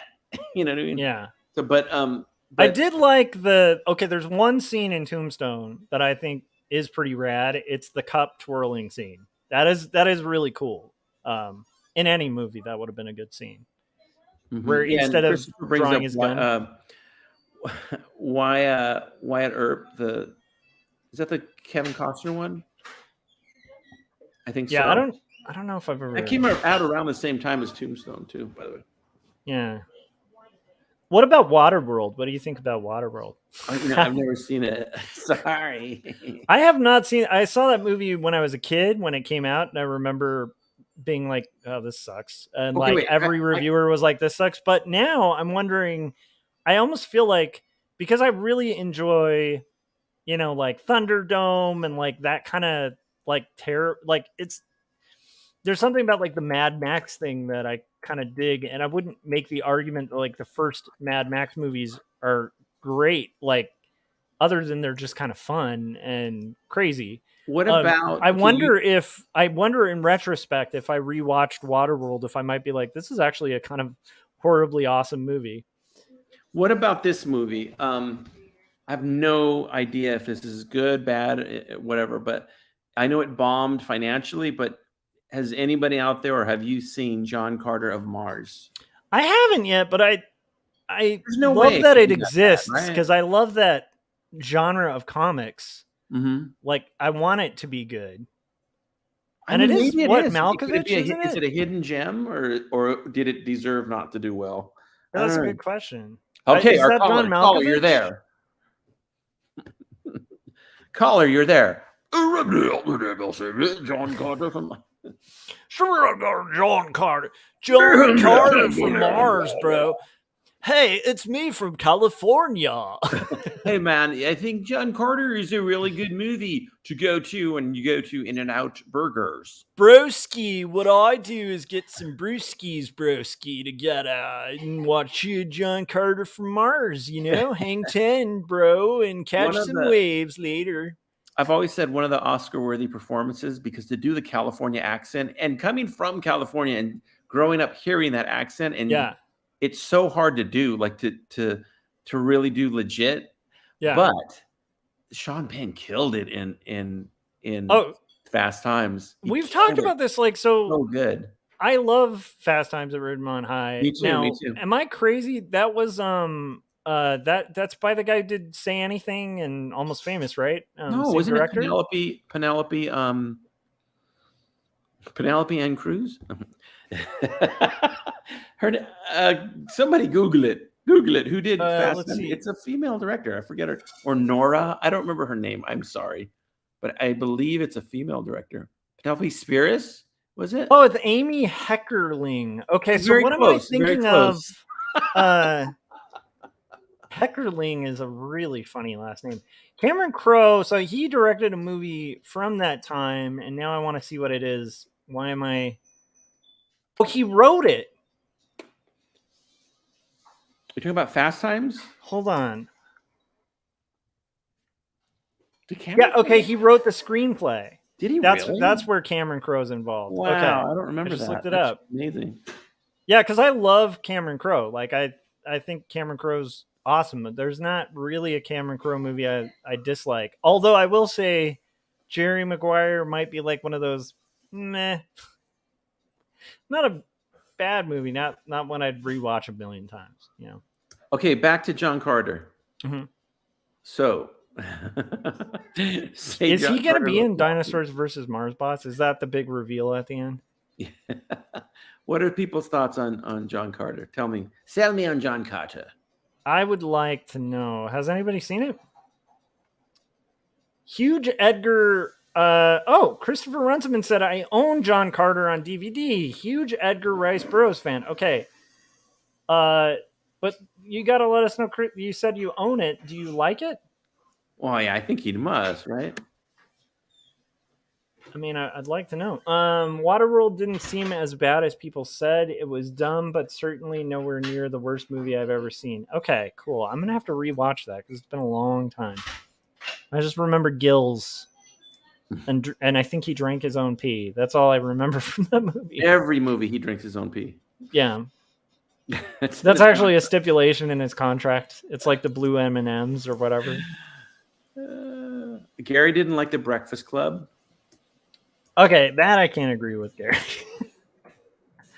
I will say this, though. There's something about that era of film where I tended to root for people that you weren't supposed to be rooting for, because a lot of the main characters in those 80s films were kind of douchebags. So did you root for the principal? Yes, I was totally on his side, 100%.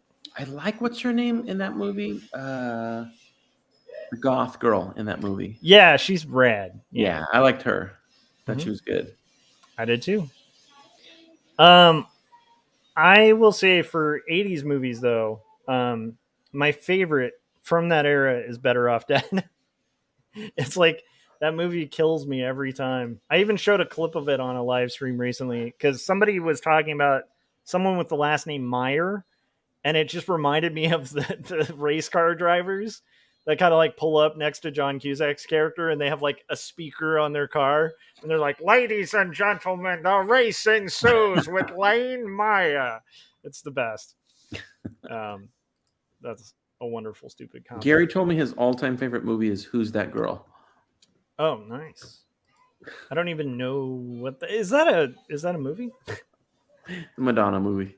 Oh, nice. I think I have seen that. That was a terrible movie. You know what is a good movie though? I like Desperately Seeking Susan. That's a good movie. I know, it's a great movie, yeah. Okay. Oh, nice. Gary said Better Off Dead is a personal favorite, but as far as 80s movies go, I got to go with Ferris Bueller's Day Off. That is a fun movie. My favorite movie, like, I think I just tend to like John Cusack movies because Say Anything is probably my favorite movie of the 1980s. And again, Cameron Crowe. What did you think about John Cusack playing Brian Wilson, but dressed as John Cusack? I never saw that. Like, did he play Brian Wilson? Love and Mercy. The movie is absolutely fantastic. And the first half of the movie, or actually mixed in, is Paul Dano playing younger Brian Wilson and does an amazing job. All the Beach Boys look like the Beach Boys. But then they cut to older Brian Wilson, and it's John It's Cusack, just John Cusack. dressed in John Cusack's like street clothes, talking like John Cusack. And it totally takes me out of the movie. And I know they must have done that. Oh, it's an artistic choice. It's like because the persona of later Brian Wilson, we didn't want to assign him an ego. We wanted the audience to build it. I'm like, shut up. Like the first half, you got this. Yeah, that's interesting. I'm gonna have to see that because I do like. It's still a good movie. The Beach Boys were a thing that, like, when I was younger, I didn't like the Beach Boys because, like, all I heard was like California Girls and stuff like that. And then, like, my late teens, I finally got hip to the Beach Boys because some friend of mine was like, here's Pet Sounds, and I was like, oh, holy crap, this is incredible. Yeah. And now I dig the hell out of the Beach Boys. Gary wanted me to tell you that we have a top 5 idea for top 5 Madonna eras, or personas that Madonna has taken over there. Our top 5. We really do have a top 5 of it, by the way. That's awesome. I'd love to hear it. Okay, guys. Spoiler alert, my number 4 Madonna is when she was as Brandi Carlile. Yeah. My favorite was when she played John Cusack in the movie about the Beach Boys. But dressed as Madonna. Yeah. So we've been going for 3 hours. I think it's probably a good time to call it because I got to eat dinner. Yes, let's go, because I have drawn nothing, Josh. You've taken 3 hours of my life away from me. That's what Kemble does. Damn you, Kemble, damn you. All right. Well, thanks to everybody in the chats who's been chiming in. It's been a lot of fun. I might honestly be streaming in like an hour or so because I actually made a lot of progress on my art while Jim talked. I'm just kidding. Yeah, I know. Just gonna rub it in. How far is your animation coming, Jim?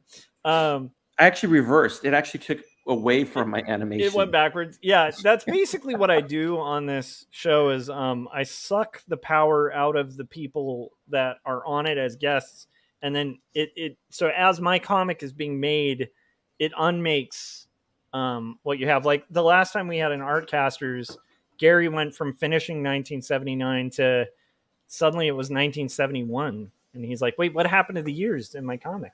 I took. By the way, 1979 is also the price of the book too. So that's true, and right, by that he means $1,979. Thank you, Josh. For you know what? It was just good. I mean, this long distance love affair continues between us, so we'll have to hang out in person sometime. I think so, and I think we need a trek. So. Oh yeah. Well, when Paul comes up, we'll have to get together anyway, for sure, because I can do that. So I hope so. That'd be great. Yeah.